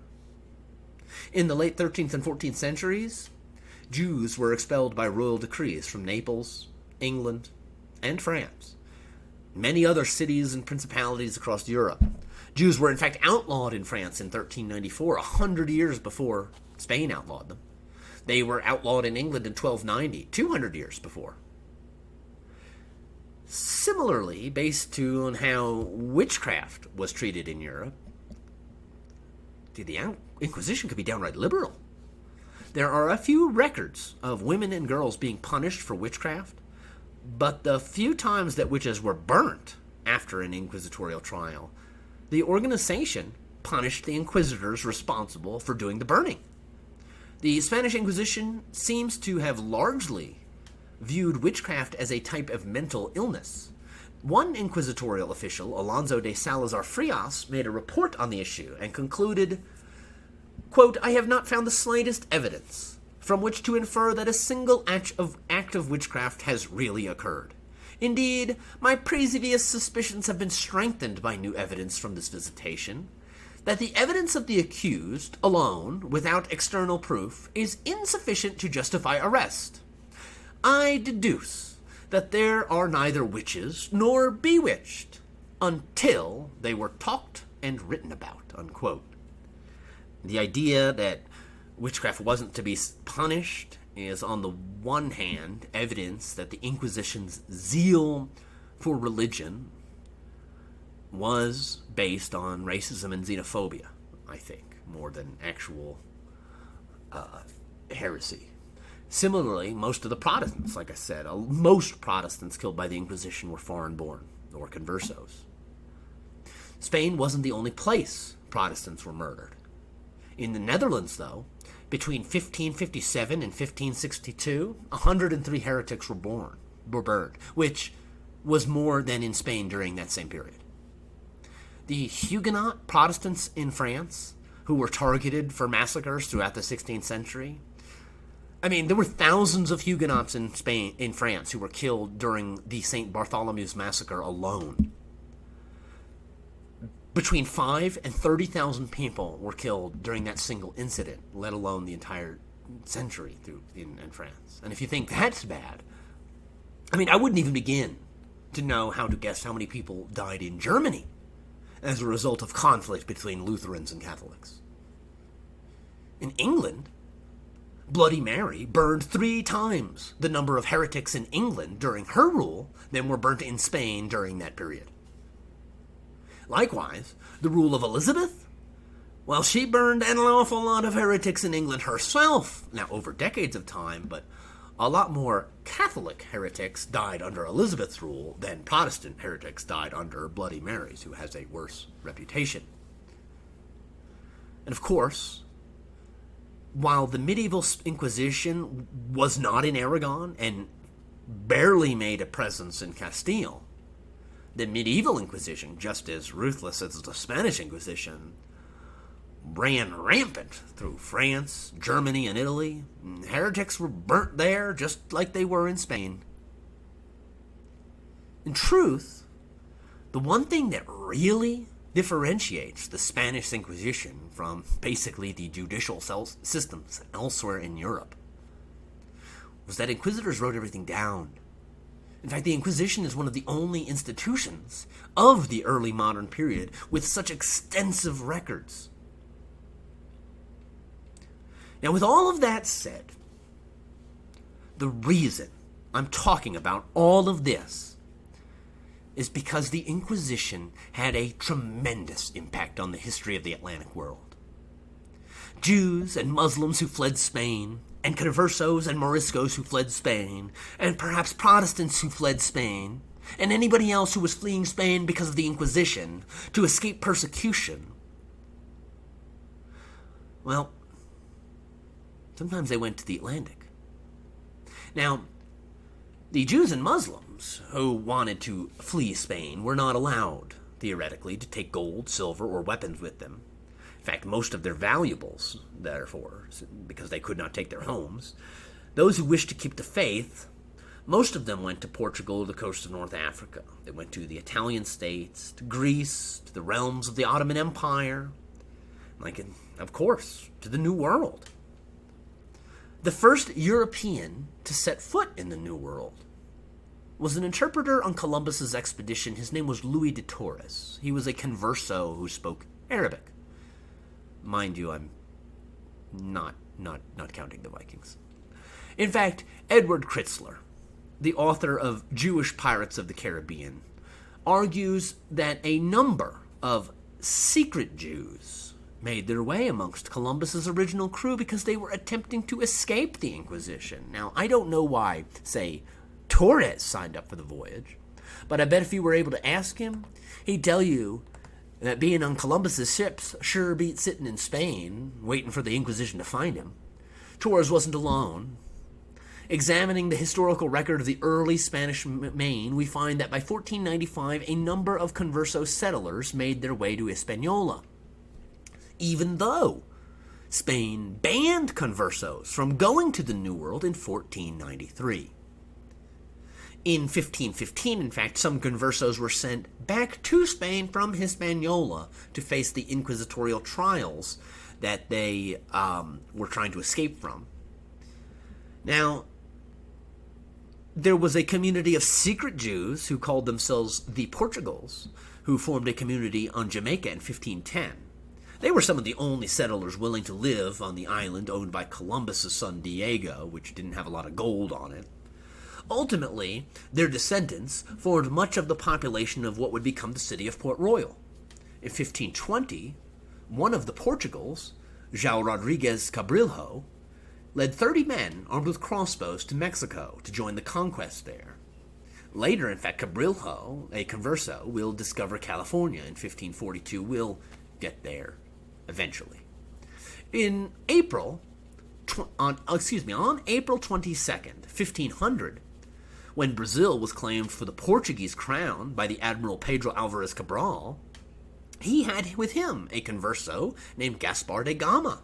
Now, we first met Gaspar de Gama in my first series, Rise of the Conquistadors. At that point, he was going by the name of Moncade and was living in India. There, he agreed to pilot Vasco da Gama's ships to port. Now, Moncade claimed to be a converso, but for your information, Vasco da Gama described him as a, quote, a renegade Jew, unquote, meaning someone who had fled in 1492. When they returned to Portugal, Moncade took the name Alonso Perez, and this runaway Jew from Castile was baptized. He took the name Gaspar de Gama, with Vasco da Gama as his godfather, and then later sailed with Cabral. When they returned from Brazil, Gaspar apparently started telling a lot of the other conversos in Portugal that Brazil was a safe haven.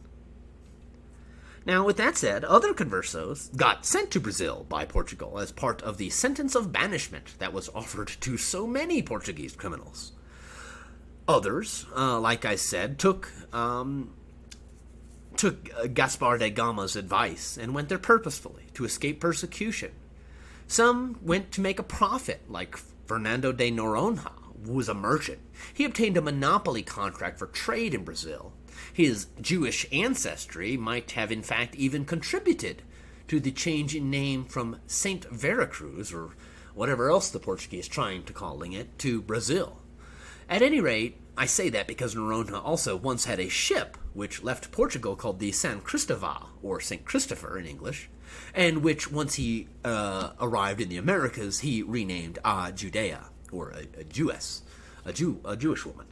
Like many of the unlike many of their Catholic peers in the New World, the Jews and others escaping the Inquisition weren't looking to get rich quick with gold, silver, and slaves and then return to Europe. They were looking for a safe home. So the conversos, in fact, become pivotal, looking for a home in the creation of the sugar trade in Brazil. The first sugar plantation in Brazil was imported from Madeira by a converso who, in 1516. By the end of the century, over 200 sugar mills were in Brazil. Most were owned by conversos. Now, earlier I mentioned that the conversos were going across the New World. They're different in a lot of ways than the Sephardic Jews who are also spreading around the same world at the same time. So you've got conversos escaping the Inquisition. You've got people refusing to convert escaping. And these two groups are different, but they have some connections. The success, particularly, of Portuguese conversos in Brazil when it comes to cultivating sugar attracts a lot of Sephardic investment, hence the great growth in the sugar mills. Now, a lot of this investment are coming from Jews who fled Spain, and a lot of them live in Amsterdam. And a lot of them use some of the wealth they're gaining from Brazilian sugar grown by conversos to then begin financing war and piracy against their Spanish enemies. Now, all of that's going to come at a much later episode. But for now, what is happening is that conversos are going to Brazil, becoming economically connected to the Sephardic community in Europe, and those people are the people who left Spain because they refused to convert from Judaism to Christianity. And that means Brazil becomes connected to Amsterdam. And as the 16th century goes on, more and more Dutch interlopers begin arriving in the Americas. At first arriving to smuggle slaves and what the Dutch called krakastobak, what you might know as tobacco, smuggling along the coasts of Santo Domingo, Cuba, and western Venezuela. Now, I've been talking a lot less about Moriscos than conversos, if you haven't noticed this episode, and frankly, that's because a lot less has been written about them. There is a rich parallel historiography concerning Spanish and Portuguese conversos in the New World, according to Caroline Cook, and that is why she wrote the book Forbidden Passages, Muslims and Moriscos in Colonial Spanish America, to further round out what's really going on. Now, these same royal decrees that are preventing conversos from going to the Spanish New World prevented Moriscos from going, but these immigration controls seem pretty ineffective. There are free and enslaved Moriscos traveling from Spain to Spanish America clandestinely, is what this book reveals to me, but we only have records for those who were denounced. And that doesn't even start happening until the Inquisition arrives in Mexico in the 1570s. At any rate, one woman who was denounced by the Inquisition in Mexico City when it arrived was Maria Ruiz. Maria Ruiz was born in Spain near Granada. Near the end of her life, as the Inquisition arrived, she spent some time deciding how she wished to die, as a Muslim or a Christian. In 1594, she denounced herself to the Inquisition in Mexico City.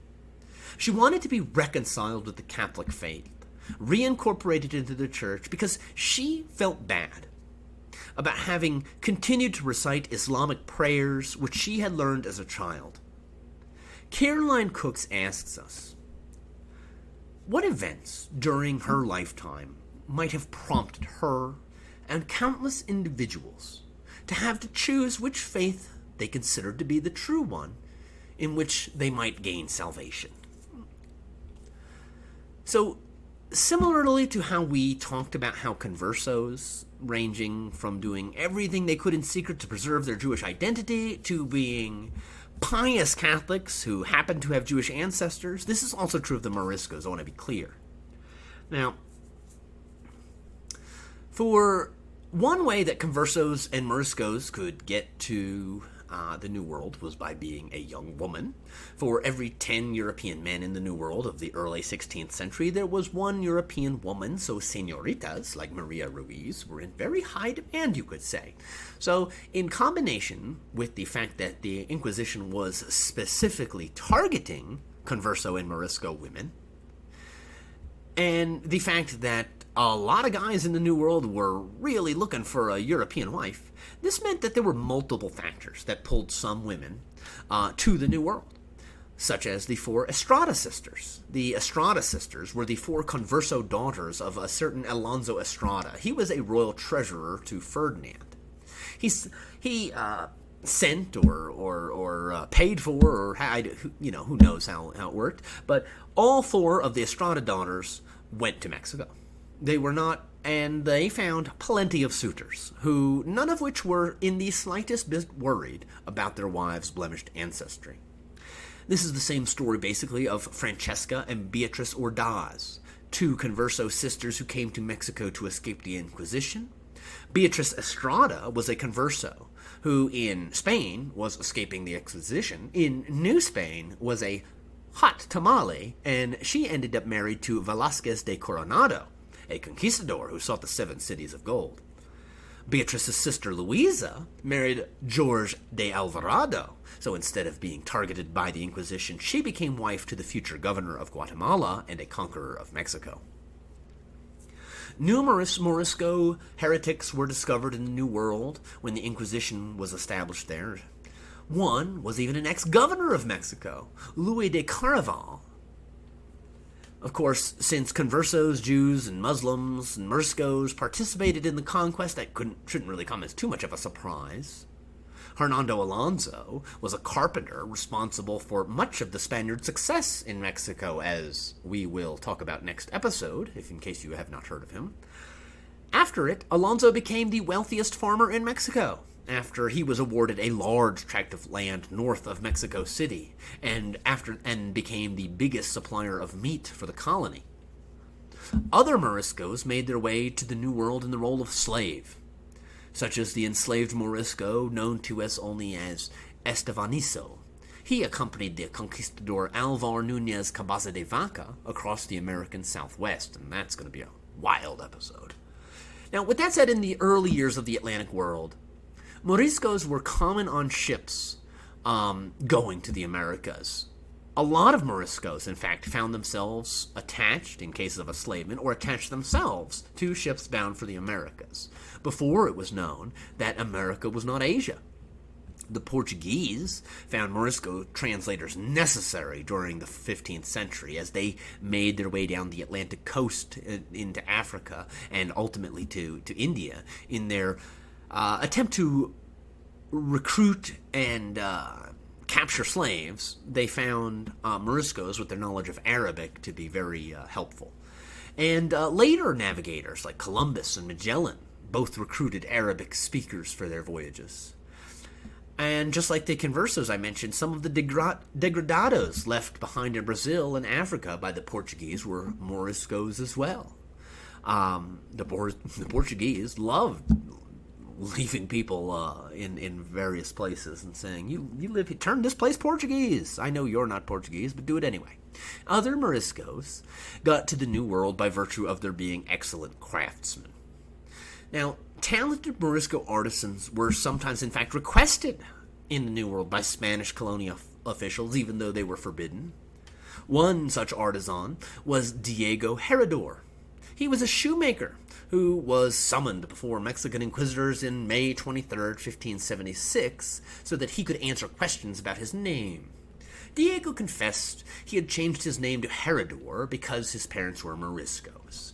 His maternal grandmother was executed by the Inquisition, and he did not want to get any undue attention because of his background. He obtained the paperwork necessary to travel to the New World by bringing 4 old Christian witnesses to testify to the Spanish officials that Heredor was a good Christian, and he had limpieza de sangre, purity of blood. Now, Diego Heredor's case is particularly instructive in telling us how one might skirt the law prohibiting new Christians from the New World. After obtaining his paperwork, Heredor was supposed to take his paperwork to the Casa de Contratación in Seville, and they would process it, and then he would be allowed to go on any Spanish ship he wanted. Now, instead of doing that, Heredor took a trip to Lisbon, and then from Lisbon, he sailed for the Canary Islands, effectively dodging Spanish officials. I don't even know if he would have needed the paperwork, who otherwise would have wanted to give him a background check. Heredor instead simply boarded a passenger ship to the Canaries, then got off it. He found another passenger ship, also with a Portuguese captain, that was headed for New Spain. This was a well-traveled route, in fact, that apparently was used by all sorts of folks who wished to avoid Spanish control but still trade in Spanish America. These were the tricks used by Portuguese, English, French, Dutch, and other European merchants who wished to get to America without paying Spanish taxes. Conversos and Moriscos also took advantage of these so-called secret routes. In fact, despite all the power of the Inquisition had in so many aspects of Spanish law, the institution specifically did not have jurisdiction over false licenses. So, beyond a way to get to the New World, for many conversos and Moriscos, like Diego Heredor, traveling illicitly to the New World was nothing more than a way to escape the Inquisition.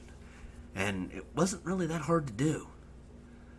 So, Charles V, in fact, issued a decree in 1540 in an attempt to punish foreign captains that, quote, pretend to load their ships for the Canary Islands and go secretly to Hispaniola and other parts of our Indies, unquote. But that decree didn't seem to work at all, because in 1558, Charles issued another decree to regulate captains that, quote, pretend to be going to Brazil, but due to a storm, they docked in these parts, unquote. His successor, Philip II, was bothered as well by what he considered illicit trade and unwanted travelers. Quote, they pass to our Indies secretly, some as sailors, others as soldiers, and others pretending to be merchants or their agents. Others go through the Canary Islands and find other routes and ways to pass.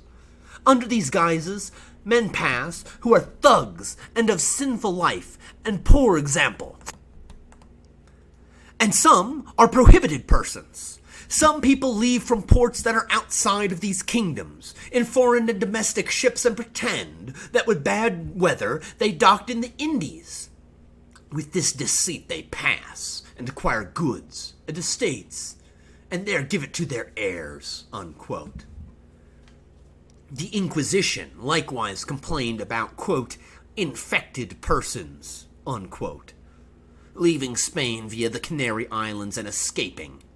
Inquisitorial justice, if you could call it that. Royal decrees that I quoted, and these speak to the number of desertions as well that were happening in the Spanish army and navy. Sure, only legal Christians could go to the New World as colonists and conquistadors, but you sure could be a Morisco and a Converso and sign up for the Spanish armed forces. Hell, you could be Italian or English or French, and they would accept you in the Spanish Navy. From there, many Spanish soldiers and sailors were then stationed in the Indies, and many of those who got stationed in the Americas simply decided to go AWOL when they arrived. In fact, visitors of Havana in the 16th century often remarked that the city was international, comprised of numerous deserters from Genoa, Greece, Venice, England, and France, besides those who came from Spain. So, although Conversos and Moriscos could not get to the New World, while Conversos and Moriscos, this would be for men then, who could go to the New World and who could not go to the New World in any other way, joining the Army and the Navy might still enable them to get there. Diego Romero was one such Morisco. He traveled illicitly to the New World and ultimately became an encomendero in New Granada. He was accused by the Inquisition later of being a runaway North African slave. During his trial, Romero defended himself successfully as a privileged conquistador whose services to the crown entitled him to retain his encomiendo. Romero wasn't alone. Now, most Moriscos who fled Spain went to North Africa, but those who went to America often hoped to forge new lives for themselves because there was just less surveillance. In America, a Morisco might claim to be an old Christian. Why not? If he gained honors or encomiendas, then a Morisco would establish himself amongst the local elite. I should say Morisco or Converso. Incidentally, this is the motivation for plenty of non-noble old Christians who go to the Americas. In America, a common Spaniard might find land. And what else was nobility, other than a man who owns land? In 1546, an inspection of the colony of New Spain was made by an inspector, Francisco Tello de Sandoval. He reported in his inspection, an interesting case of a Morisco, which involved the interpreter of the Viceroy, Antonio de Mendoza, who took his post as Viceroy in 1535. Mendoza's interpreter, Antonio Ortiz, as reported by Sandoval, was engaged in a plot with three other Moriscos, Francisco de Triana, Marcos Romero, and Alonso Ortiz de Zuniga, of illegally selling slaves and cheating people with whom they were dealing with. The men, quote, lived more like Muslims than Christians, unquote, according to Sandoval. Now, the Spanish authorities, when they read this report, and which, by the way, contributed greatly to the expansion of the Inquisition across the Atlantic. And perhaps the greatest concern for the Inquisition and for Spanish authorities was the fact that Triana, who reportedly was living like a Muslim, was also running a tavern and selling pulque to Indians and Africans. Now, Spanish authorities had absolutely no desire whatsoever of allowing what they might be potential Islamic proselytizing in the New World. They were suspicious that Triana and the other Moriscos were engaging in, quote, conversion, conversation and dwelling with Indians and among Indians, unquote. In addition to the fact that they were Moriscos, Spain was attempting to control all relationships between Spaniards and Indians, generally speaking. Triana was ultimately tried for bigamy. He was cohabitating with Indian women. Simultaneously, he had a wife back in Spain.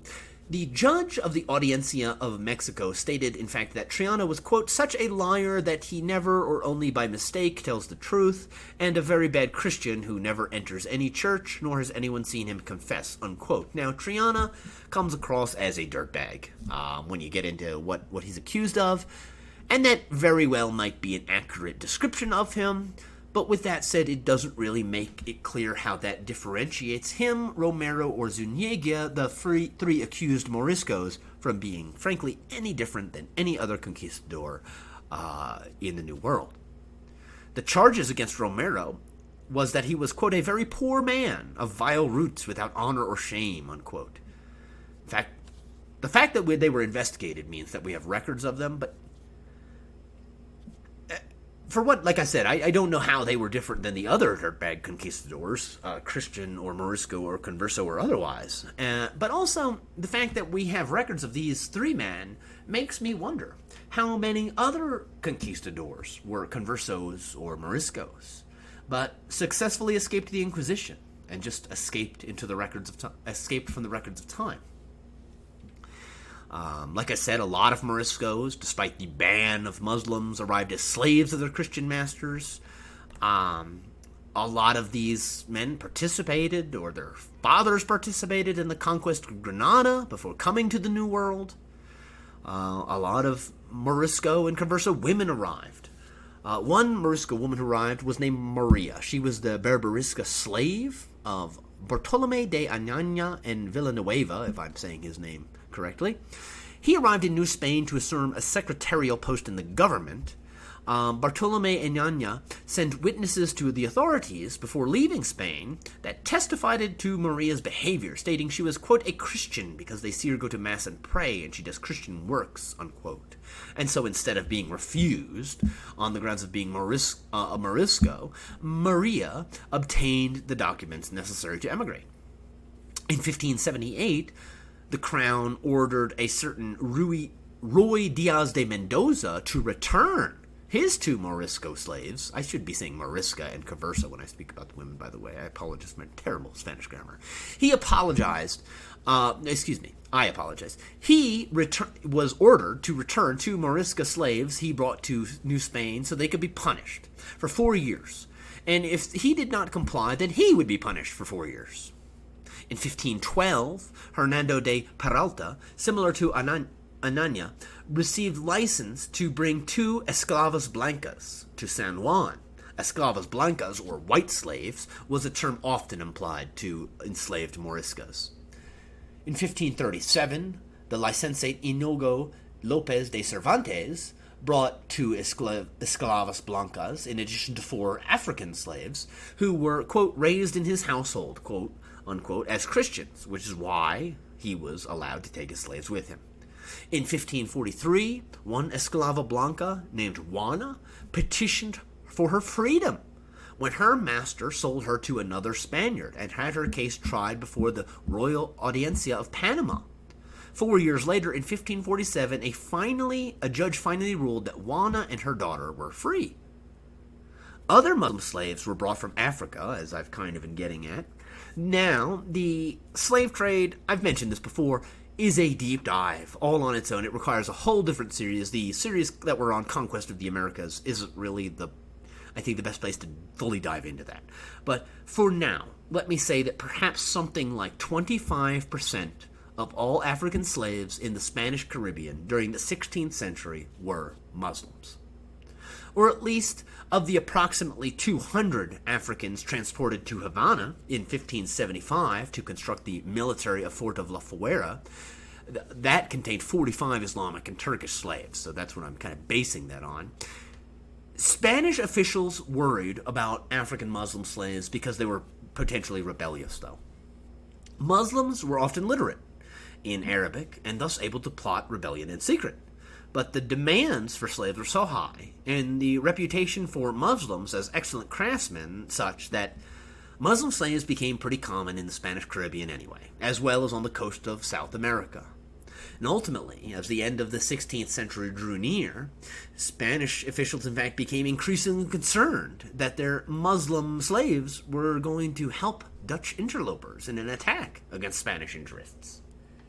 Now, while most Spaniards did not think well of Muslims and Moriscos, there was also one profession a Morisco might have, which would make him very desired and admired in both Spain and the New World both. That's that of the medicine man or doctor. Muslim medicine was just, plain and simple, more advanced than Christian medicine in the 16th century. There were even European charlatans who took advantage of this by pretending to be Muslim, so that they could sell their remedies and tonics to a more believing audience. Il Barbaresco, Il Turchetto, Il Persiano. These were all three Italians who paraded themselves about Europe as Turkish doctors, or at least I think so. I guess it's possible there was charlatans who were really Ottomans, passing as Europeans, passing as pretend Ottomans. I don't know if that makes sense. Well, anyway, in the 16th century Spanish America, a number of itinerant healers traveled about selling medical services which hint at the Muslim influence on Spanish colonial medicine. One doctor in the Spanish New World was Lopez de Aponte. Aponte often angered his patients, who nevertheless kept hiring him because he was a good doctor. He would often do things like call the Virgin Mary that woman, as in, bring me that woman, or here, you take that woman. But nevertheless, he was a popular physician. His Islamic medicine techniques were used rather than counting on the help of the Christian saints. And other 16th century doctors in Spanish America occasionally were recorded as using the technique of hechizada, which means basically a Spanish word for Muslim sorcery. Now, obviously not everyone was a fan of this hechizada.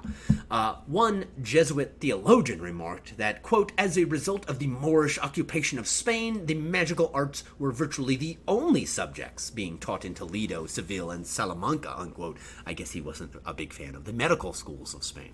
Yet, despite the seeming ease with which a lot of conversos and Moriscos kind of found themselves across the Atlantic, I want to point out it is definitely not always possible for those people to have gotten to the New World. In 1537, as just one example, the Bishop of Mexico, Friar Juan de Zumarraga, requested a group of married Moriscos be allowed to travel to New Spain so that they could teach the indigenous peoples there the art of raising silkworms and producing silk, but the crown rejected this request.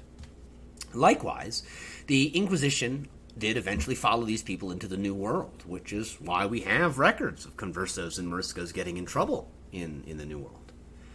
But with that said, inquisitorial officials often complained about the difficulty of policing thought crimes on the frontier.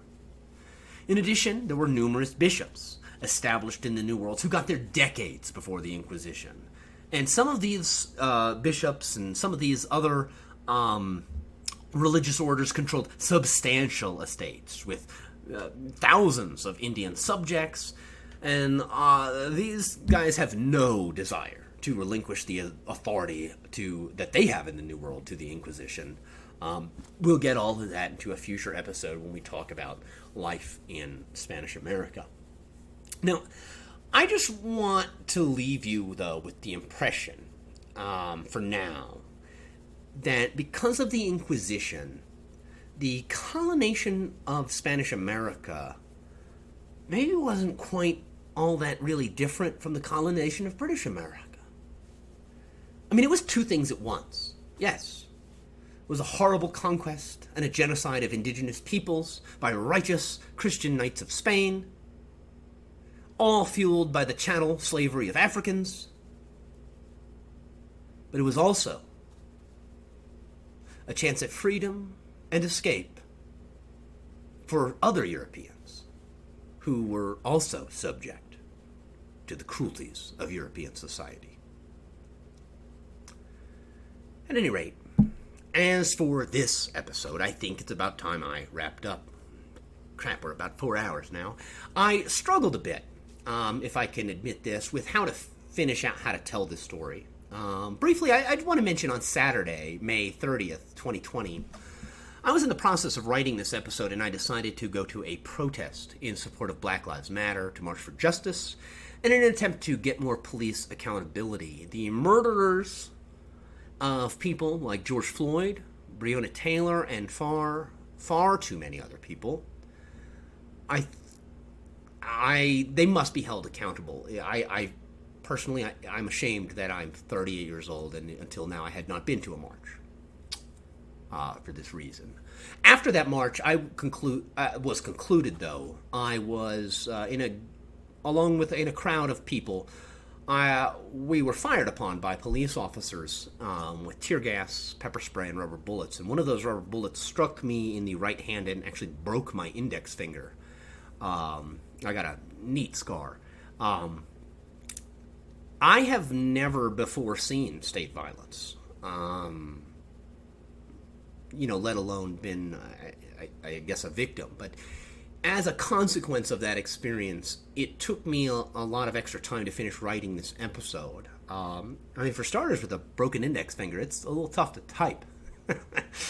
In addition, it was difficult for me to not flavor the episode too much by that experience. And it's not that I don't think it should be. It's not that I don't see parallels between the violence of the state that I experienced, what African Americans and far too many others have experienced far worse than me at the hands of the estate. And there are parallels between that and the Spanish Inquisition. I see that. There are a lot of parallels. I'm mad as hell about it. But the story I'm telling here about the Spanish Inquisition, I want to be clear, this is not my story. This is the story of men and women like Elvira del Campo, Maria Gonzalez, Diego Heredor, Maria Ruiz, Carlos de Censo. Everyone else I mentioned in this episode was targeted by the Inquisition. The tens of thousands who I did not mention in this episode were likewise robbed of their liberty, property, sometimes their life. Now, I am also cognizant that I live in a nation with a constitution, a Bill of Rights. 16th century Spain, the place where the revolt of the Comuneros failed in 1522, is not a place where there was a constitution. There was no Bill of Rights. The society I live in, the United States in the 21st century, is significantly less oppressive than 16th century Spain. So while parallels exist, I'm aware that things are different and better here in many ways. For now, anyways. It hasn't always been the case, in my opinion. And we live in turbulent times, to say the least. I do not know what the future holds. By examining the history of the Spanish Inquisition, though, I think we are reminded that if we think things are bad now, well, they sure could get a whole lot worse. And I think that also means we have to be vigilant, proactive in safeguarding freedom for everyone. That's big part of why that I went out to a march, was that this is the research for this episode inspired me. I don't know. Especially in times like these, I think it's important to be vigilant and proactive in safeguarding liberty. Or at least that's my opinion.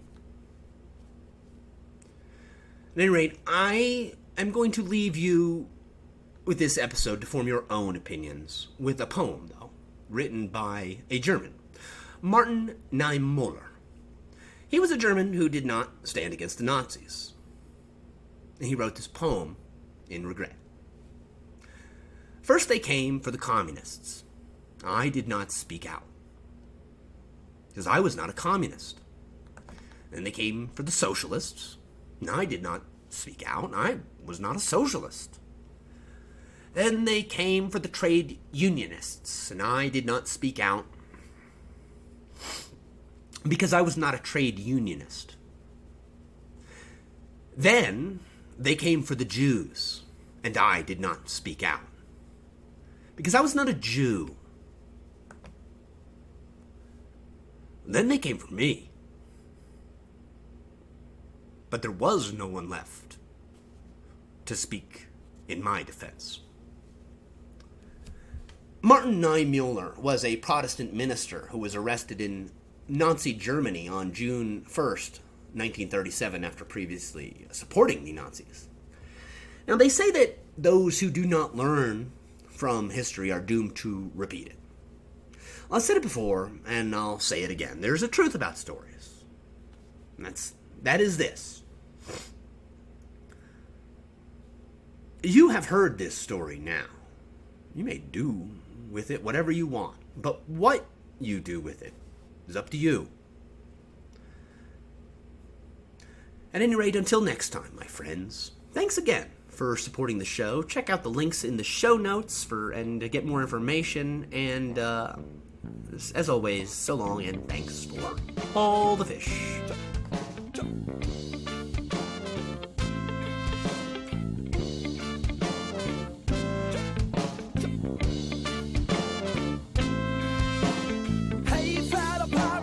Listen what I say. The captain is a tyrant and I no longer obey. I'm sick of taking orders from the madman in command. So let's drop him on an island and leave him in the sand. Cause it's a mutiny. It's a mutiny. It's a mutiny. And now we're taking over the ship. It's a mutiny. It's a mutiny. It's a mutiny. And now we're taking over the ship.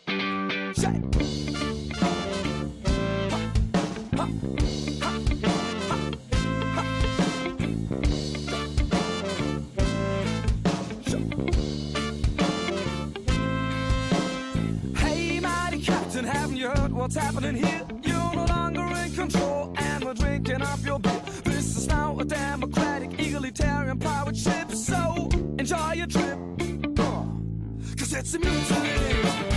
It's a mutiny. This is a mutiny. And now we're taking over the ship.